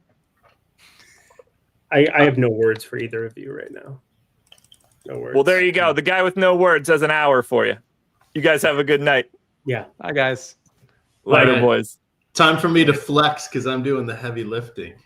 Oh my God. Yeah, I'm going to get out of here. Oh my God. Eric, I would recommend closing yours too. Okay. Let's rock. How you doing, Emac? I'm enjoying life here. It is good. I'm at a different location, so we're not at the beach. We're now back at the cottage. So good times. We have Turkey Day coming up. You had a big announcement the other day. That was applaud, kudos, mazel tov. Can I steal your dad jokes? Is that allowed? You have to officially be a dad before you can start taking mine. Okay. I am honorary. See you in April. Well, let it be known. Let it be known. But yeah, I'm excited about this slate. I think this is a pretty fun one. I hate that DraftKings left off 2 games on it, but I'm playing a little bit more on FanDuel as a result. But sharing DraftKings like we normally do. You're hosting. I'm going to be running the old technology here on this side of things, and we're ready to rock. Welcome to Live Before Lock, everybody. Let's do it. It's going to be a fun one. I see from the jump we got a tiers question, so we'll get to that one in just a second for DK. A little bit of news here. We know that Al Horford is playing tonight. Doubtful that he starts, but it's a front end of a back-to-back. I believe Golden State is in Miami tomorrow, so it makes sense that they'll play him in this one. Might be the tougher game. Here, Jaylen Suggs will be playing. I'm sure he will be kind of limited. He's working his way back from a myriad of things, and he seems to be fragile. But that's important on DraftKings because, as Eric said, there's only 4 games there. We've got 2 more on FanDuel, so we'll talk specifically about FanDuel as well, but we'll hit DK first since that's such a consolidated slate. Fortunately, only 1 game locking at 7 o'clock, so if I have technical issues, not a problem. I'm just going to skip that game on FanDuel because I'll still have 5 more to go, and we shall survive. I shout out for Lindy saving me last time we did a show together. Okay. Zachary Risachet and Kristaps Porzingis are both out. Okongwu is playing. I think that hits most of the big moving. I guess the big thing to bring up, just if you're playing both sites today, because there are 4 on DK, 6 on FanDuel, Portland and Phoenix / Memphis and San Antonio. Like, it's a huge push and pull of like, what kind of value do you want to forego early?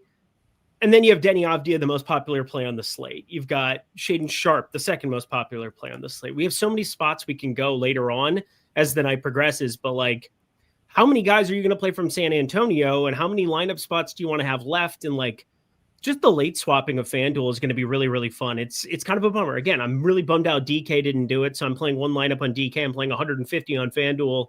And yeah, so I'll be sharing DK throughout the entire duration of the show. If you have anything that you want me to share, whether it's single lineup sim, we're going to be able to react to any of the news, but we got a ton of it that just kind of rolled in here. And obviously, thank you to everybody for all the well wishes from Sunday. Obviously, wife and I have kept that to ourselves the last couple of months, but yeah, she is with child, and I believe it is mine. So go me. All right. Well, thank you to Mitch Williams, the Wild Thing, for calling out the Wild Thing. You, Mitch. There you Appreciate go. You.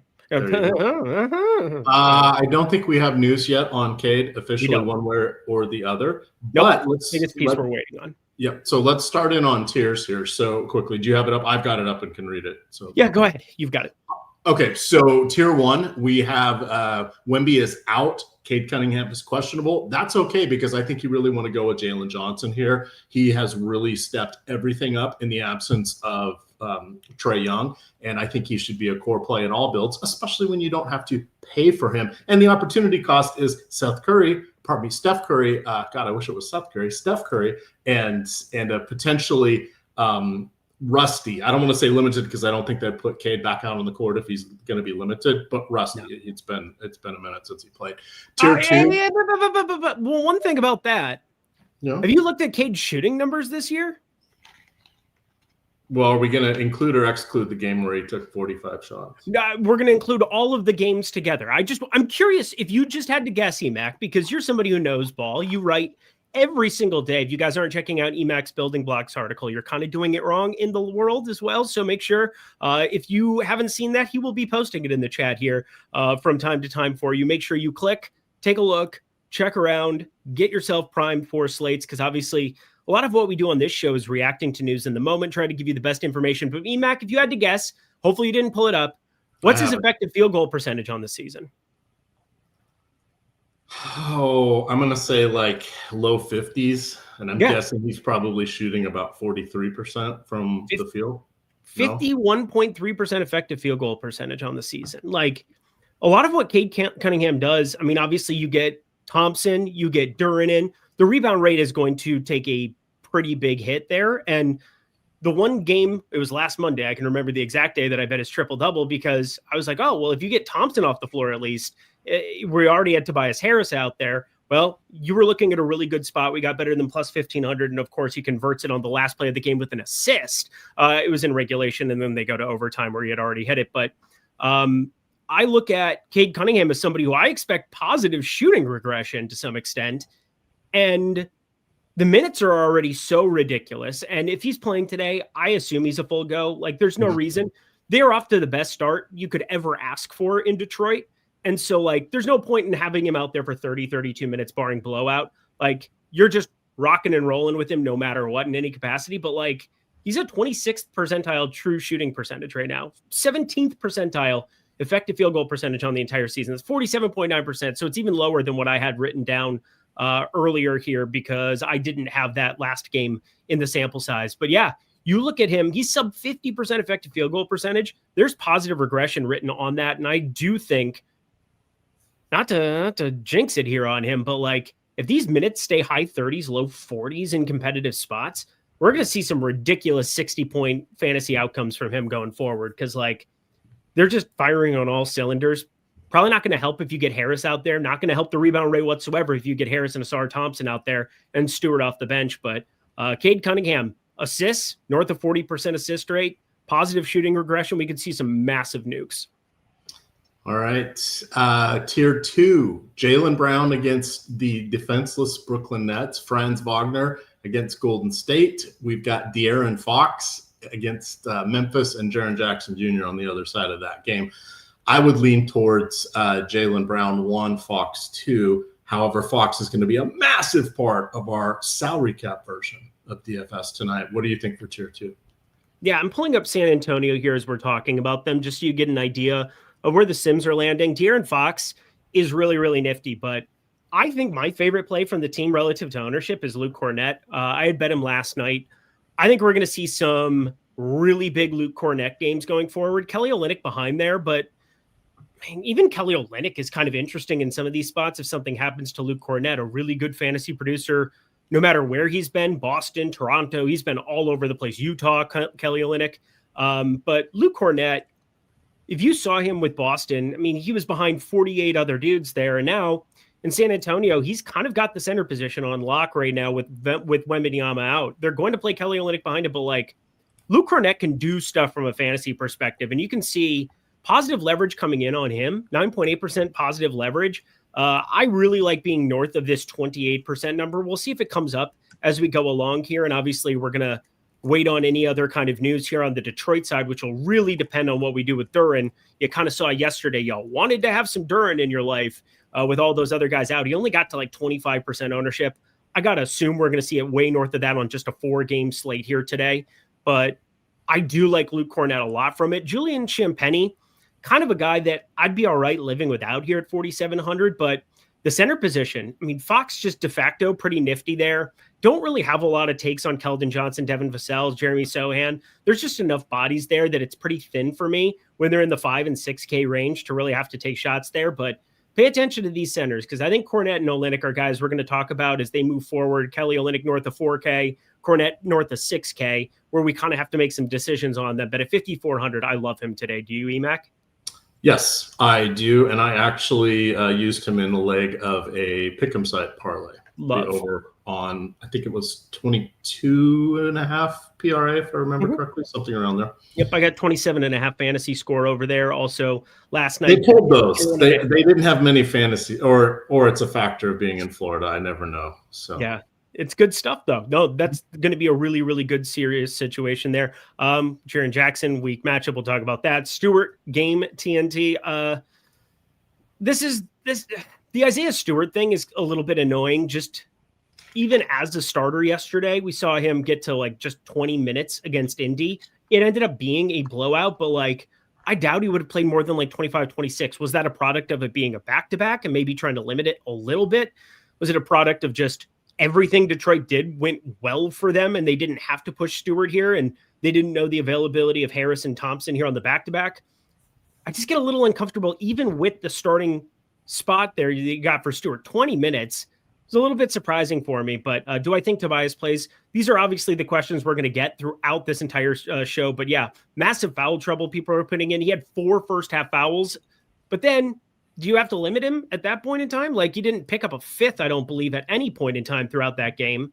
So, yeah, it's just kind of one of those. He had 3 fouls. Yeah.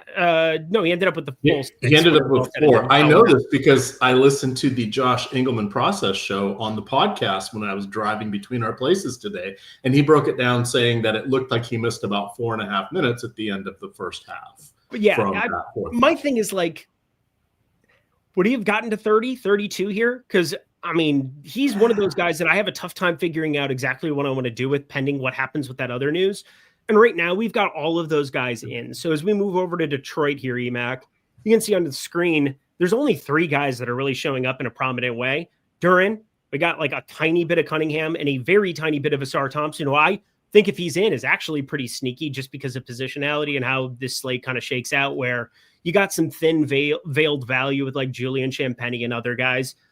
Thompson can be somebody that can go out and get you those rebounds, probably cuts into Duran a little bit, but this is going to change drastically if we end up getting any of these dudes out. And we'll see what happens with Harris as well, who, when you get one of those vets kind of upgraded to questionable at the tail of end of back-to-back, it's like, I assume that he's the one guy who plays, and I have no idea what to do with Cade and Nassar, but that's just me kind of assuming right now. And we'll definitely have that news within the next hour, so I'm not panicking too much. Yes. And chat, relax. We're going to get back to tier 2. We're just using that as a device to talk about different things since we don't have a structure on the show going game by game and because of the disparate differences in slate. So that's what we're doing here. So back to tier 2 before anybody panics. Right. Jaylen Brown, De'Aaron Fox, I think are the 2 to choose from. Wagner and Jaren Jackson Jr., the also rounds. Do you have a lean on one of them? Oh, I didn't hear who you said even. I was looking ahead to other stuff. I thought you were just going through tiers. Oh, then yeah. No, I'll do it that way. I would say, that way. Yeah, let's do it that way and we'll close it out. Brown is your number 1. Fox is your number 2, but Fox is going to be a key player in the salary aspect games. Tier 3, Michael Porter Jr. stands out the most. I think if you're looking for differentiation, it's Dyson Daniels, because he has picked up more assists and other responsibilities without Trae Young. If we go to tier 4, I personally like Nickeil Alexander-Walker in that tier. I would imagine your point per dollar play is going to be, your best projection play is going to be Okongwu, but I would probably go Nickeil Alexander-Walker because I think too many people are going to go to Okongwu. On tier 5, gets a little tough. You want to play Jenkins if Cade is out. That would be your play. If Cade is in, then I think you're looking probably at Peyton Pritchard at the top. That seems like decent chalk. Zach Edey doesn't quite have the minutes up yet. He's been back for 1 game. He played 25 minutes. He had 13.7 rebounds. Once he gets a little more stamina, he's going to be back in the DFS mix, but I think it's a little tough to go with him here. But that it would be Jenkins. And if Cade is in, then I would play Pritchard. Tier 6, I do not like Santi Aldama. They just find ways to not play him a ton of minutes, no matter how many people they're missing. It's frustrating. I had a ton of him in best ball this year, and it's annoying me. Wendell Carter Jr., I think, is your guy. Tougher matchup because Al Horford is playing, and Golden State can defend the post, but I think it's Wendell Carter Jr. for me in tier 6. Cornette, Stewart, Aldama would be the other ones. Do you love, or I guess not Jalen, which Green is it? Javonte Green, if Cunningham is out again. Yep. you got to get all of them out to play Javonte. Like you just need. I'd probably need all to of start them out. Thompson out too. You probably want Harris out too, which again, I'm under the assumption when you get that upgrade, he hasn't played since November 1st. It's been a long time since we've seen Tobias Harris. I would probably want to have him out as well because he can play alongside Ron Holland. There's no reason that Harris and Stewart can't share a floor together as well, along with Paul Reed. Javonte, it's threading a pretty tight needle in that last tier. So Javonte at 5,400. I know he played pretty darn well the last couple. I mean, he's had 20 plus actual points, 43 and change, 29 and change fantasy points the last two, but pretty effective shooting last night. And, just a spot for me with Javonte where maybe they do just let him rip on a back-to-back. They don't really care, but feels like a pretty hefty number to get to unless you get everybody out, in which case everybody's in play.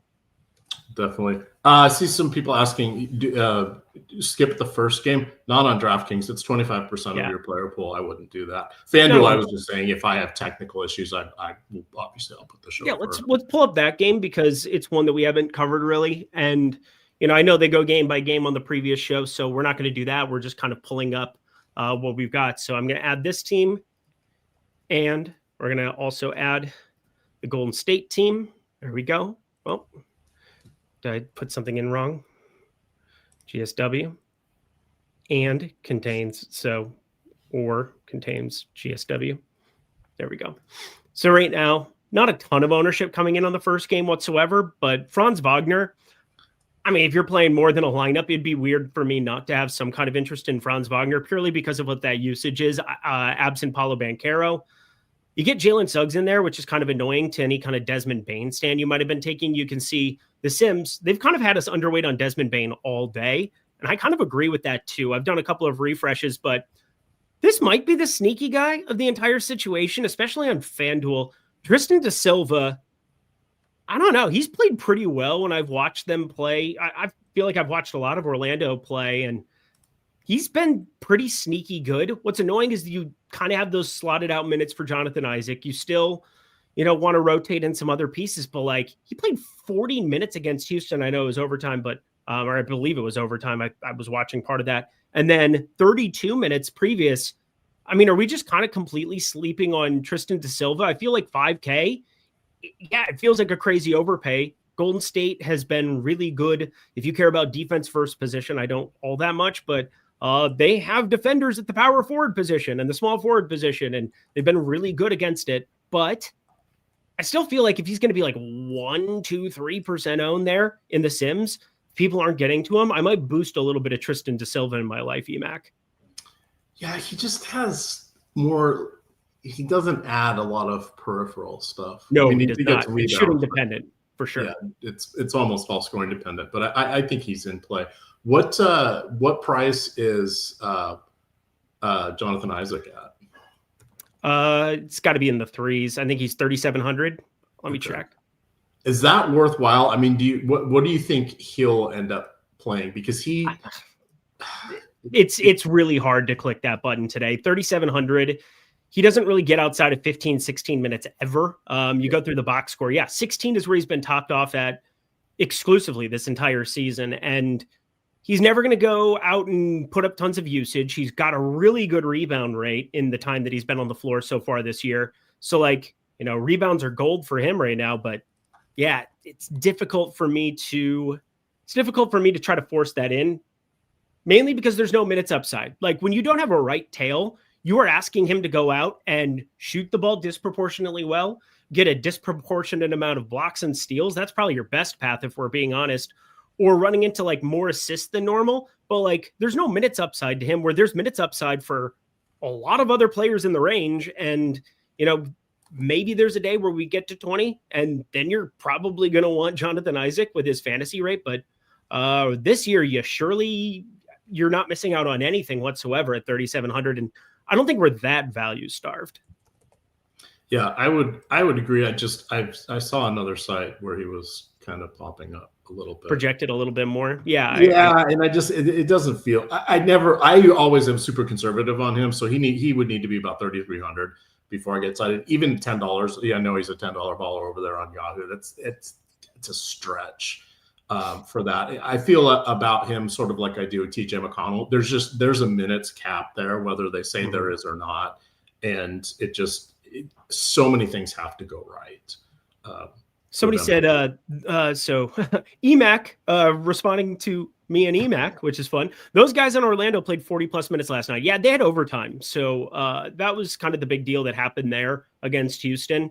You had a crazy come from behind victory there from Houston. They were down pretty big in the fourth quarter, and everybody played gigantic minutes because of the 5 extra minutes. So like Tristan da Silva went from like 35 and a half to 40 and a half. You had Desmond Bane 39 to 44. So like stuff like that, but that's why we care about fantasy point per minute rates. And obviously Golden State is a very defensive minded team. I know they've got shooters and Moses Moody knocking down 7 1/4 in like the first 9 minutes of a game. And obviously that Steph Curry guy is pretty good, but they are a defensively forward team. So yeah, it's not the greatest game environment. And obviously I think everybody's priced pretty appropriately for the situation. Like Franz Wagner still has a little meat on the bone, I think. Tristan da Silva, I think, is like just purely because of where the ownership is, rather than me saying like I quote unquote like him. And I think Desmond Bane, I heard the very tail end of that from Spags. I'm kind of on board with him, where I'm just not in love with what I'm seeing from Desmond Bane. And then you look at his rates and you plug those in, and he's just a guy that I think the Sims have rightly been routinely underweight on in some of these situations on a small slate. So yeah, I'm probably inclined.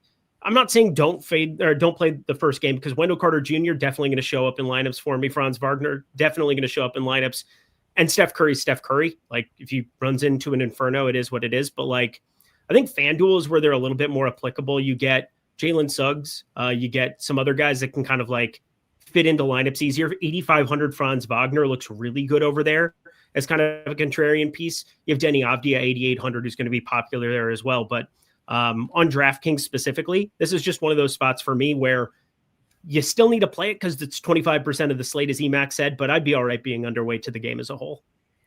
All right. How do you feel about Vit Krejci? I'm just looking at other bargain scraping bottom of the barrel. He's showing up a ton in the Sims. Did you see some of the top Sim lineups that we had? So this is going to obviously bringing it up. Yeah.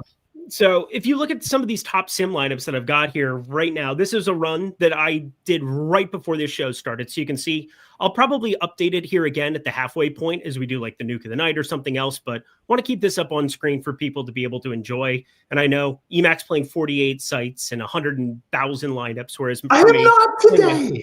Played my 150 over on FanDuel, and I'm playing 1 over on DK because I'm a smart individual like that. But I'm playing 1 on DK to keep the streak alive. Vit Krejci. I think there's minutes that he can walk into, and it's not really being represented right now in some of the ownership. So, I'll just come back over here. We'll filter out team Atlanta. And this is obviously something you can do at home too. We've got an awesome link join for everybody. If you're looking at jumping in, we have tons of sites available to you: Underdog, FanDuel, Onyx, BetMGM, DraftKings, Pick Six, both of them. We have so many great opportunities for you guys. And if you want to be able to utilize the Sims, truly, between this and the single lineup Sim, I spend a majority of my day clicking through, making adjustments, figuring out exactly, hey, what happens when this guy's out, when that guy's out, what kind of adjustments are going to be made on the back end. You can go on cruise control. We got our guy Rich on the hand, like right now. He does a phenomenal job. But if you want to go through and have kind of your own I know ball takes, or if you want to give somebody a boost that isn't showing up, Tristan da Silva, you can utilize the power of the Sims right now for the next 30 plus minutes on this show just by signing up with one of our partners, sending an email. Super easy to get that flow through. We got my guy Ron on the back end here who can help you out. So check that out here as we go. But Atlanta, Vit Krejci is the guy that we are by far most overweight to relative to where his ownership is. And this is kind of where 4,500 shooting guard, small forward, it all kind of combines. It's like a perfect storm. And if you go through some of the minutes for that last Atlanta game, it was even thinner to some extent, like going up against Phoenix there in that spot. You had a crazy fourth quarter. You talk of come from behind, like from that Houston game I was just referring to. Well, this Atlanta game was just wild in the fourth quarter. And you saw Vit Krejci come in 22 minutes. He ended up closing that game. And so I think part of it is us assuming Vit Krejci has walked into like potentially a greater role than previously too, because like Zachary Risaché's out and he closed over Zachary Risaché in that game. So with Risaché out today, I think there's a massive minutes upside for Vit Krejci, and he was going to be my nuke of the night before the Sims were just kind of organically getting everybody there. I think they should be getting everybody there. He's one of the highest Sim player ROIs on this entire slate, and boy, do I love him today if the ownership maintains. Yeah, I would agree with that. And his shooting, like you're sitting there going, "Oh man, he's just won a hot streak." Whatever. It's like, no, he's actually like a 49% shooter from the field, lower volume, and he's playing against second units a lot of the time. Yes, but from 3-point range, he's been over 40% each of the last 2 years, and he's well over that this year. So I think he's a legitimate option here at his current salary. Yeah, given Zachary didn't return. I know Vit Krejci ended up closing over him. That's what I'm saying. Like, it was injury, but like, I'm just saying that Vit Krejci didn't come back in that game. You had Vit Krejci close, and now Zachary Risaché is out. That's the one guy that ends up sitting there. I think we also assume that he starts. I can pull up the lineups page here as well over at Stokastic. We have an awesome opportunity to, let me see if we have him starting, because I'm assuming we do. Yeah, we have Vit Krejci starting. So that'll get you there. I think that'll get the field there too, but I'd rather preload some lineups with him in, and maybe it strips away even more of that Golden State Orlando game on DK or something. But considering I'm playing one lineup, Vit Krejci's obviously in that lineup for me right now over on DK. I can't imagine him going anywhere. And for FanDuel purposes, let me rerun this on my side of things because he's 4,300 shooting guard, small forward. I'm probably going to play a lot of him both sides if I'm being honest. Yeah, it's bonkers. We don't have news on Cade yet. The second we do, I promise, chat will explode with it. We will talk about it. It'll get input into the models, but it'll because of the other guys who are questionable as well. So that's kind of where we're poised for that data. And let's see, what time is that game? That game is in an hour. We get another injury report here. We might get it on the 6:30 injury report. We shall see. There's a good question there from Byron McIntyre. Vit or De Silva on FanDuel? Yeah, I think this is kind of a cornerstone decision, and we'll pull up the single lineup sim. This is kind of where I like to utilize the single lineup sim, is kind of like some of these 2v2s, kind of seeing the entire lineup rather than just going into which is completely free over at Stokastic, by the way, the player compare tool. But we'll create a lineup here, and between Vit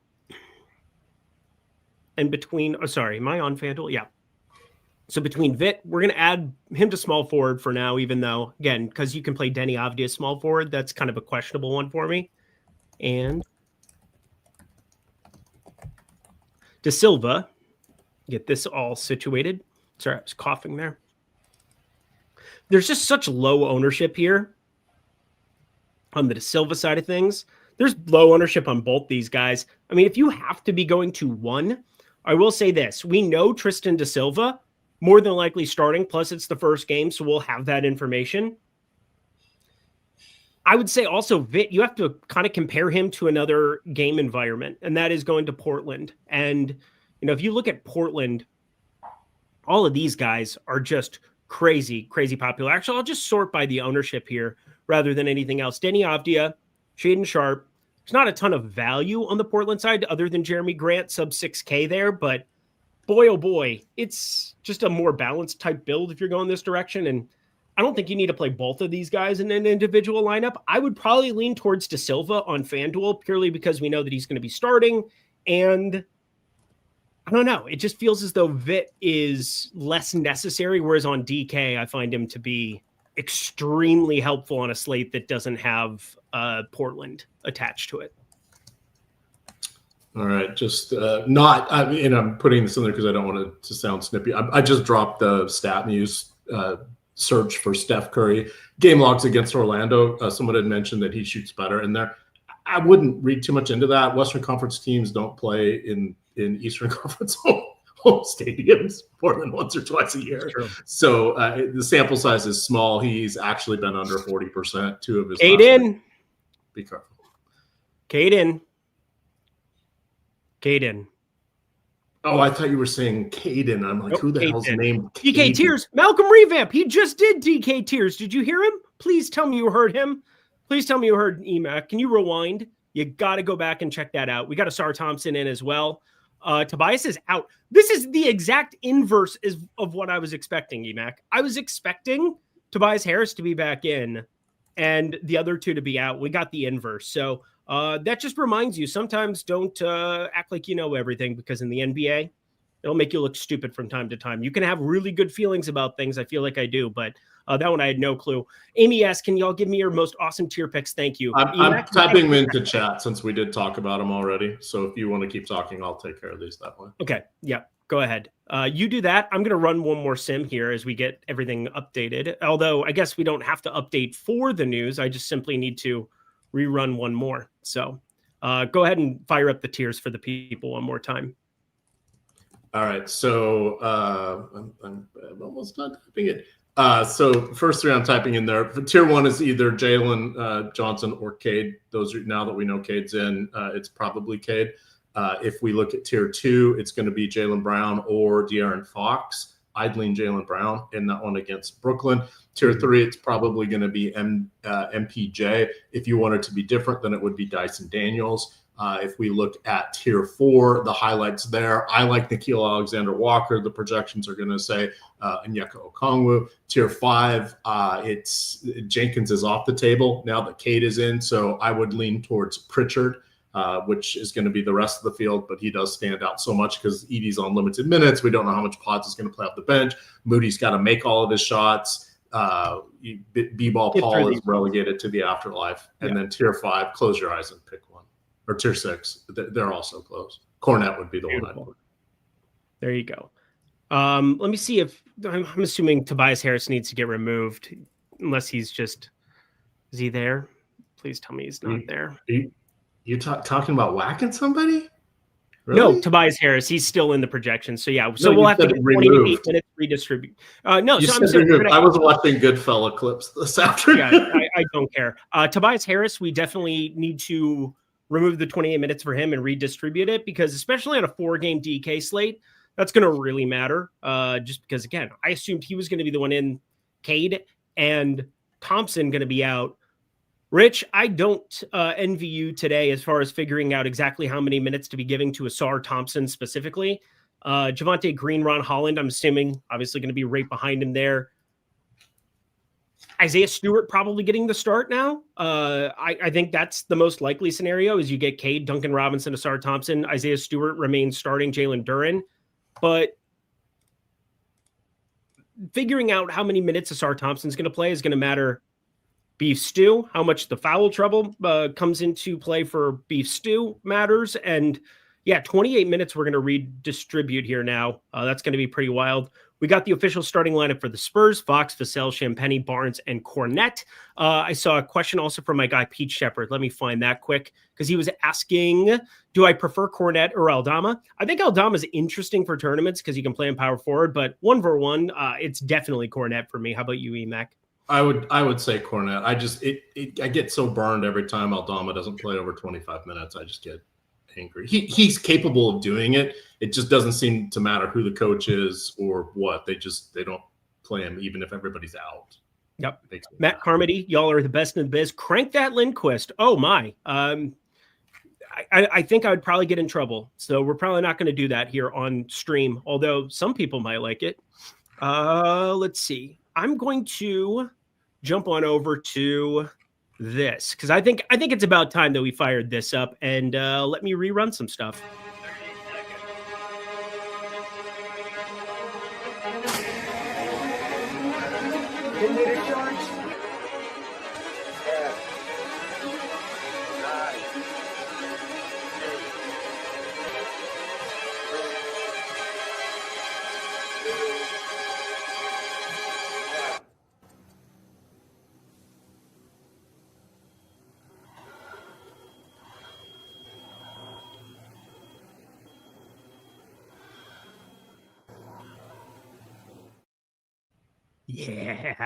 Yeah, EMAC. It's time, baby. You know what? We're actually to do this. I'm going to put you underneath because I'm just going to be hosting this beautiful thing here at this point in time. Emac, can you tell me who is your nuke of the night? My nuke of the night is not an uncommon play, but I want all the Denny Abdia. Oh my God. So you just gave a FanDuel. Sorry, for FanDuel. FanDuel. I should have prefaced that. That's well, I think we noticed that it was FanDuel only. I picked up on that part. You're getting a 2-game slate nuke. Is that what we're doing? An 80% owned nuke on DK for the 2-gamer. All right.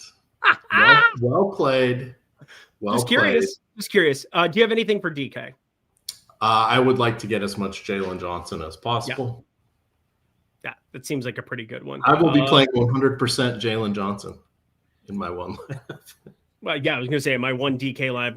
It sounds like you're doing what I'm doing and playing the 6-gamer because I like more games. More games are fun. More people at the orgy. More fun. Anyway, I am going to give you a DK specific nuke that I'm just curious to see what the ownership gets to here as we go forward. But 5K Tristan da Silva, absolutely nobody is going to be playing him. And it just feels like maybe we get to the artificial box score ownership and I'm underestimating that, but like it does surprise me that he has played as much as he has.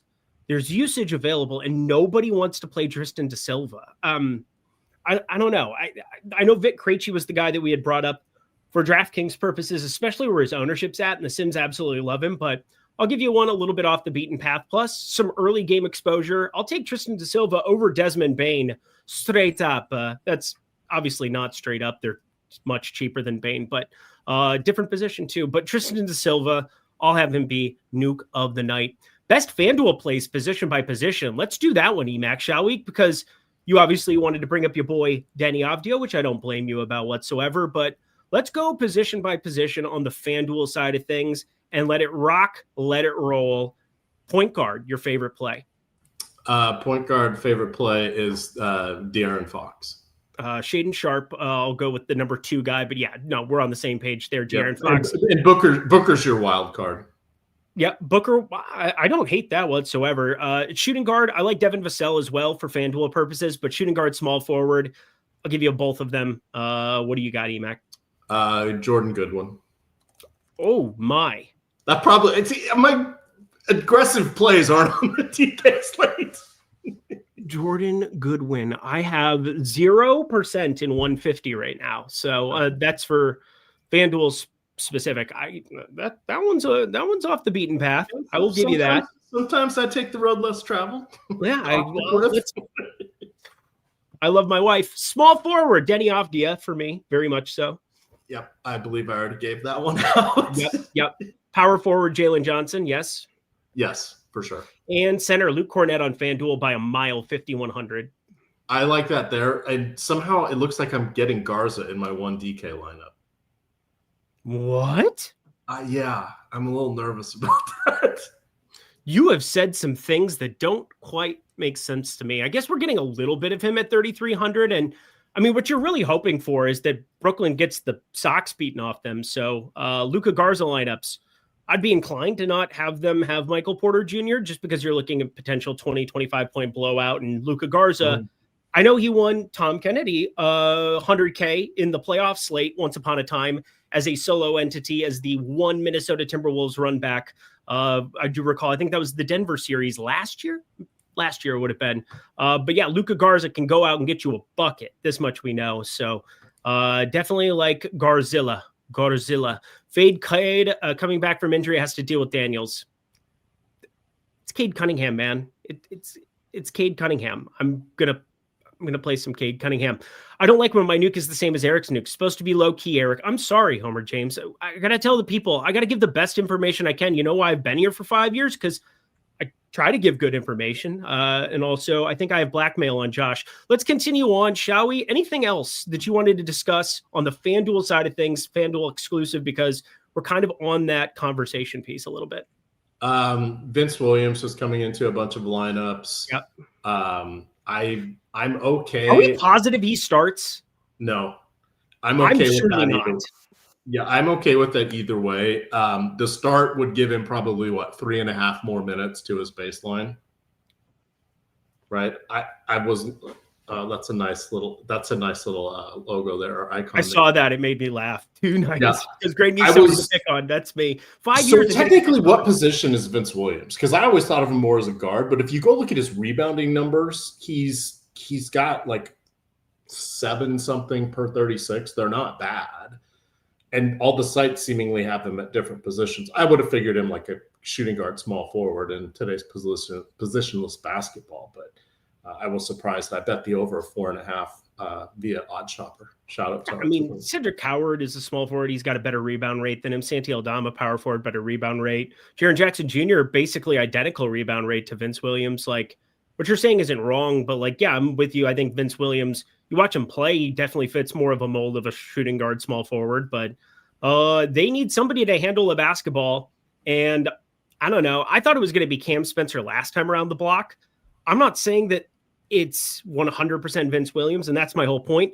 I would at least have Cam Spencer in the back of your mind, because when he gets a start, I'm going to want 100% of him. And I would be remiss not to at least have a Cam Spencer plan in place no matter what. He is 4,600, which seems a little bit more expensive, but like Kentavious Caldwell-Pope, man, he's playing like 15, 19, 23 minutes, weird rotations. Coward is getting all the run. He's a nice rookie for them. Jalen Wells, 4,200, cheap-ish, but like it just feels as though, you know, there's only a number of ball handlers that you can have, and John Morant's out, Ty Jerome's out, Scottie Pippen's out. It's weird to me that Cam Spencer wasn't the starter last time. At some point, they're going to want more ball handling on the floor. And while I'd have 0% Cam Spencer right now, I would want like infinity percent if he were to start. How about you? That I agree with. And I wrote this situation up in the Building Blocks article, and it seems like it's going to be point guard by committee, but it would be much more appealing if Spencer did end up starting. I mean, it's not, I don't think he's a windmill slam dunk, but it's a nice vote of confidence. I don't think he'd have the Bronny James, starting minutes from this weekend, but it's hard if he's coming off the bench because the rotation patterns just don't make it. I mean, we don't have a lot of time without Ja this year, but they don't make a lot of sense. And they're already missing their other 2 guards with Ty Jerome and with Scottie Pippen Jr. out for a while. I mean, this suddenly there's no guards on this team. So point guard by committee. It's like, I can't believe I wrote that phrase. So. We got a question from Trill Fate. Any Luke Kennard love whatsoever? Obviously, no stone left unturned. And Atlanta, Luke Kennard, one of the better 3-point shooters in the NBA. We had seen him, get some decent minutes at times earlier in the season, but are they thin enough right now, even with Trae Young still being out, with everybody else back in outside of Risa Shea? Is there a spot for Luke Kennard in your lineups tonight? Yeah, I mean, yes, on DraftKings. He didn't pop up in any of my lineups, but if I was making my usual 50, I'm sure he'd come in a little bit there. He's, why couldn't he have the Vit Krejci role, right? It's, the outside shooting, knocking him down, etc. But he's going to have to play himself into more minutes. We got a question from My DFS Life. Vince Williams or Zaire Williams? Obviously, one is very, very popular. The other Williams is not, and probably not going to be playing any kind of massive minutes. But I mean, this is such a huge ownership discrepancy. We got Zaire, basically the identical tag. I don't completely hate the idea of like 1-for-1 swapping out of a lineup or 2, but like Vince Williams, assuming that he continues to start, is the exponentially better play. Agreed. You can't trust anything coming out of Brooklyn. Like the only thing that's remotely trustworthy there is they'll split the center minutes and MPJ. That's really MPJ. How about MPJ's assist rate the last few games? That's kind of been surprising to me. I didn't know he had that. I didn't know he had the ability to pass. He's like, well, you know what? If Cam Thomas is out, I really can't take every shot. I guess I'll hand the ball off a little bit. But yeah, it popped up over the last 3 games because Thomas has been out 6 games. I'm trying to remember. But I did notice that today. That's funny you mentioned it. We got 15 minutes left. Hit that like button if you could, because it's the Eric and Eric show. We need to have something that plays for us coming in. And then, me just kind of like taking over and doing all the things on the back end, but I think I'm going to get my lineups in. I have a pretty good chance of getting my lineups in today, so I'm proud of myself. Braden Roth. Well, I'm running all mine, and I'm going to upload them, so I can take back over for the last night. Braden Roth. Should I play top ROI, points, win percentage? Really need that 100K LOL. So if you're utilizing the Sims tool for the first time, it's always good, and it's always a good reminder that, hey, people are at different levels and different periods of time in utilizing these tools. I utilize these tools every single day. I'm very fortunate to be able to do so at my place of employment, but one thing you want to pay attention to, that cash percentage and things of that nature, like these are things that when you play to win the game, but you can sort by the win percentage and you'll see almost all of these be green and you'll see almost all of these be red when you're talking about like no chance to win. You're just basically just drawn dead in these kind of spots. Now, simulated ROI, these are top 10%, like number of times. It literally says it if you just hover the icon there. The percentage of times this lineup finish inside the top 10% over thousands of simulation runs. So we can do up to 5,000 in the NBA streets, NFL DFS 10,000, and then we do 50,000 in the showdown streets for NFL. Those are the most, it's just really, really fun to be able to utilize those because I have no idea what I'm doing with NFL Showdown. I continue not to. I just let the tools do the work for me, and I figure it out from there. Maybe boost a guy here, boost a guy there. But when it comes to the NBA, what I'm really most worried about is my win percentage. Like I'm trying to win. They're so top heavy, tournaments are in general. And we have this percentage to first. Just simply divide whatever first place pays by the prize pool size. And then you're going to get that percentage, whatever the percentage is that's closest to. So whether that's 5% to 40%, you're going to plug that in. And then for me, I'm just worried about lineups that have the ability to win me tournaments. But if you even just sort by that, you can see there's smaller simulated ROI because cashing more likely or less likely is still going to be something that's somewhat debilitating. So like this only has a 17.5% chance of cashing, but it has a higher percent chance to win. So there's some push and pull where it's like you don't want to get as contrarian just for the sake of trying to go out and win all the time, or you're going to run out of your bankroll. But let the simulated ROI be really what you're most focused on. And if you want to get like a wider range of players, which in NBA, I'm never all that worried about. I really focus mostly on uniques in the NFL. You can change the uniques to 2, and you're going to start seeing some lineups that skip within your top 150. So you'll start getting a little bit of a distribution where, even these, there's not like 2, it's not that hard to have 2 kind of switch out. So it's going to be a little bit tighter distribution in like the NBA, whereas like in the NFL streets, you plug this in at 4, you're going to get multiple different quarterbacks. You're going to get a lot of the chalk stuff, but it'll be surrounded by some unique combinations that still simulate pretty darn well. So that was a long explanation, but Emac, anything you want to add to that whatsoever? No, I will say the uniques, I typically use 2 in showdowns, and I've started using 2 on FanDuel when I build my 150. Just to start to push some of those other, because you're ending with people at 20%. I'd like more people at 10%. If you're playing somebody less than 10%, it's kind of like, why are you playing them if you're only doing 50 lineups? 150, it kind of makes sense to sprinkle them in. But it's, as Eric said, it's spreading out the lower players and not having completely repetitive lineups. Yeah, man, could have used Powell last night. Yeah, that was my first dud nuke in a long time. Obviously lost some money betting his points as well. I still finished top 30 in the main yesterday, so I had a pretty good main slate in the $18. Of course, my top lineup was like a 12-person train that a lot of Stokastic badges. So projections team was completely on it yesterday. Did you watch Cisse shoot free throws at the end of that Minnesota game yesterday? Because I was screaming at the television. I did not. I was watching football. Let's not talk about it then. That guy fucking sucks at free throws. They're called free throws. Free. You don't have anybody guarding you. Learn to play the game. I chopped with you, Eric, LOL. Yeah, no, we were chopping with a lot of friends yesterday, but hey, I made money on the slate overall, so I'm going to be all right for it. That's going to be good times. Thanks, all right, guys. My lineups are up, so just tell me if you need. Your lineups are up? Awesome. Here's what we're going to do. Whoop, your turn. All righty. Well, there was a couple questions in chat here that I wanted to call out. Someone was asking about Will Richard here for Golden State.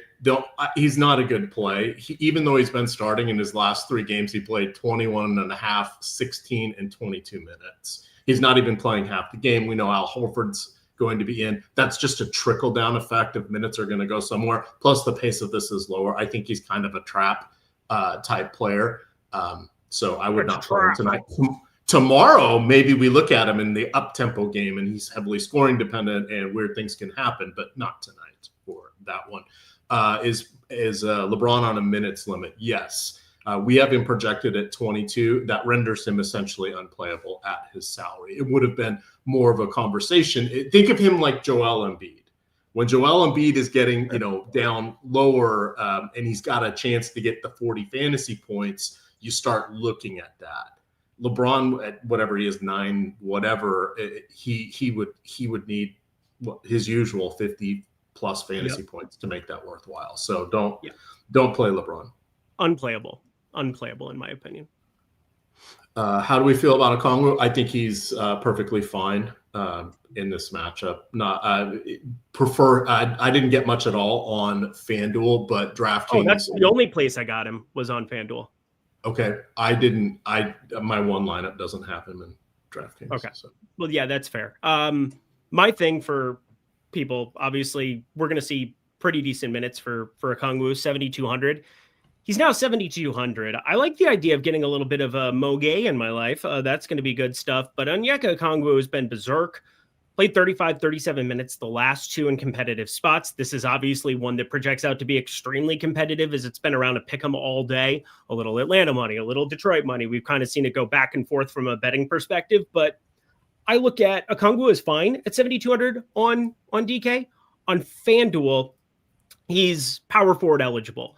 That's just a completely different ball of wax, in my opinion, because, you still need the massive score on DK. He's 7,100, so 100 cheaper, different salary structure, and has power forward eligibility on FanDuel.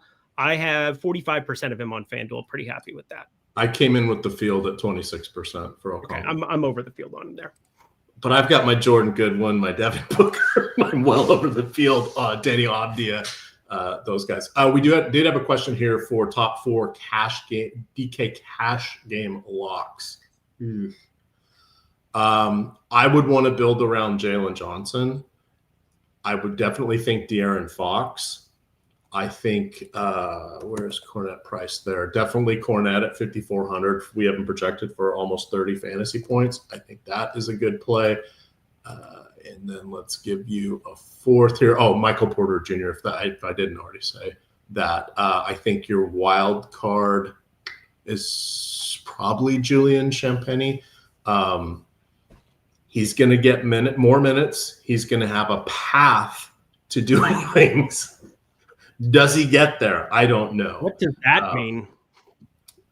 Meaning, I don't know that I would play Julian Champagnie in cash games. But he's like the next fantasy point per dollar that has those. He's got 10 points of upside just sitting right there for him off of his baseline projection. But getting there is going to be an adventure.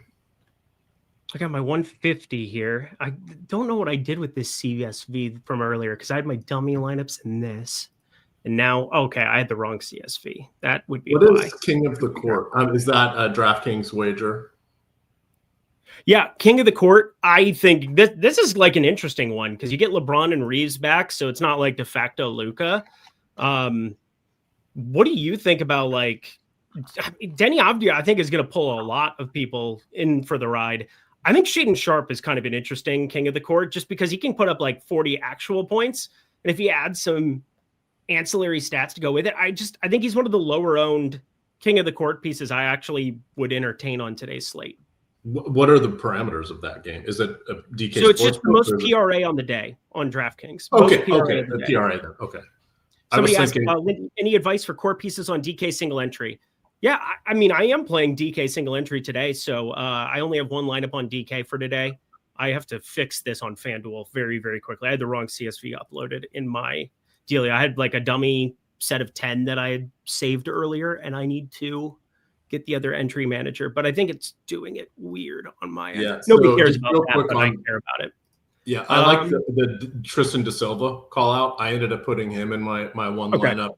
I did end up playing Michael Porter Jr. I was trying to find differentiation, but I didn't see anything I liked. I've got Jalen Johnson in there. I do have Julian Champagnie in there, so that was why I had him on the mind. He was borderline, do I put him in or not? But and then I'm going chalky with Vince Williams. So, my God. I'm super chat here. MPJ at 2v2. So MPJ and Pritchard. This is DraftKings, or Jalen Johnson and Vic Krejci. I would go with the. God, I love Jalen Johnson Krejci side. Yep. Yeah. Yeah. That's going to be based on the 55, lineups on your screen and what I'm doing in my own allotment. Yeah, it's definitely going to be that side of it for sure. Now I'm sad I'm not playing Krejci. Yeah, you should play Krejci. Sims, love him. And again, if he doesn't start, completely different thing. But I do think he ends up starting for what it's worth. Don't you think? It's like I was making sure it would all work there. Okay, I just flipped it across. I'll leave 200 on the table. Not worth it. Not worth it. Trying to chase that down with 4 minutes to go here. Chase Dees says, my model loves the Colin Gillespie. I think he is a fun play on the FanDuel. If you are dabbling on the secret site on Yahoo, he's $22. He's a pretty good play there as well. There's no Jalen Green and no Grayson Allen. Uploaded successfully. Mega Mind play of the day, Draymond Green. He's such a good basketball player and basketball mind, but I hate him so much. Yeah, he's very unlikable in a lot of what he does. And it's not even really him. I hate it's like Harbaugh, not John, but Jim, the guy pouts and kicks things on the sidelines and just never stops being a red ass. I hate that. Emac being a boomer about his football. You're the guy who actually is a fan of all of these personal foul flags for taunting. You love people who respect the game. That's you, isn't it? No, I think they should let them celebrate. I don't like all the spitting on each other, and I don't think you need to go up in somebody's face, but any of the other celebrations I think are fine. Man, Mark Gastineau, the New York Sack Exchange, that was the shit back in the day. Yeah, DK single entry today for me. I talked about Orlando. I'm playing the one Tristan Da Silva piece as just a differentiator, early, small forward, and then I find it very difficult to get away from a lot of the Atlanta pieces, the De'Aaron Fox piece. There's some really good chalk on today's slate. Obviously, you can see some of it on the screen there. You can see some contrarian pieces. What do you think about Anthony Simons today? I think he is in my single lineup. Wall. He's in my single lineup at 4,500, whatever he is. He's on my DK lineup. I like him a lot. Liking somebody a lot who played 12 minutes and was like untenable for how bad he was there for a quick second. I'm hoping it's the matchup tonight. You're get some mop-up duty, and Peyton Pritchard maybe shoots the ball less well because just feels like might be a hot hand approach to some extent where the only way he can walk out there, if he gets hot in his first rotation, they'll bring him back out. But otherwise, it's really, really tough. Spitters or quitters. I'm happy about it because I think I have T. Higgins on every year-long team. So please suspend him against New England. That would be fun on Sunday. Champagny or Vince Williams on FanDuel. Definitely Vince Williams for me, so long as he starts. If we get to the point where he's not starting, completely different conversation. But boy, EMAC, we had 2.5K people the entire show. We had up to 3K people there at one point in time.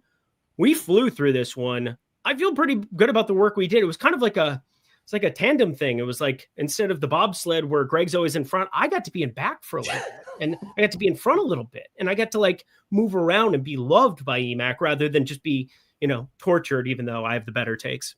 Well, watching you in that Lycra running and getting the sled up to speed, that was a treat for everybody in the tight audience. Pants. That's really where it's at. Yes. But we've got is Josh doing playback tonight? I think he is. I believe he is. Get that link to you guys then. Yeah, I think he's going solo. He's riding solo. I guess that's like a 20-year-old song. You can't do that anymore. It's okay. I've been. EMAC brings in the crowds. He gets the people going. He sure does. Can you give us a little dance? Can you give us a little strip tease? I want to give you a little. What is this? 1, 2, 3 thumbs up. There we go. Hit that like button, everybody. Oh, this isn't OnlyFans? Sorry. I lose track of which feed I'm on. Can I end the stream now? All right, everybody. Thank you so much for tuning in. Make sure you check out Tails too while you're at it. Tails.bet/Lindy if you want to check out my stuff. Tails.bet/ is it EMAC? Are you EMAC over on Tails? I am EMAC on Tails, and I'll be putting up some more DFS content going forward for free here and there, just calling a few things out so you guys can catch that. Guys, check that out. Download the Tails app as we get the heck up out of here. He's EMAC. He's the man. I'm Eric. I'm very average. He's the superior EMAC and Eric, and I'm hitting end stream now. We'll see you guys later. Head to playback. Check out Josh right now. Bye.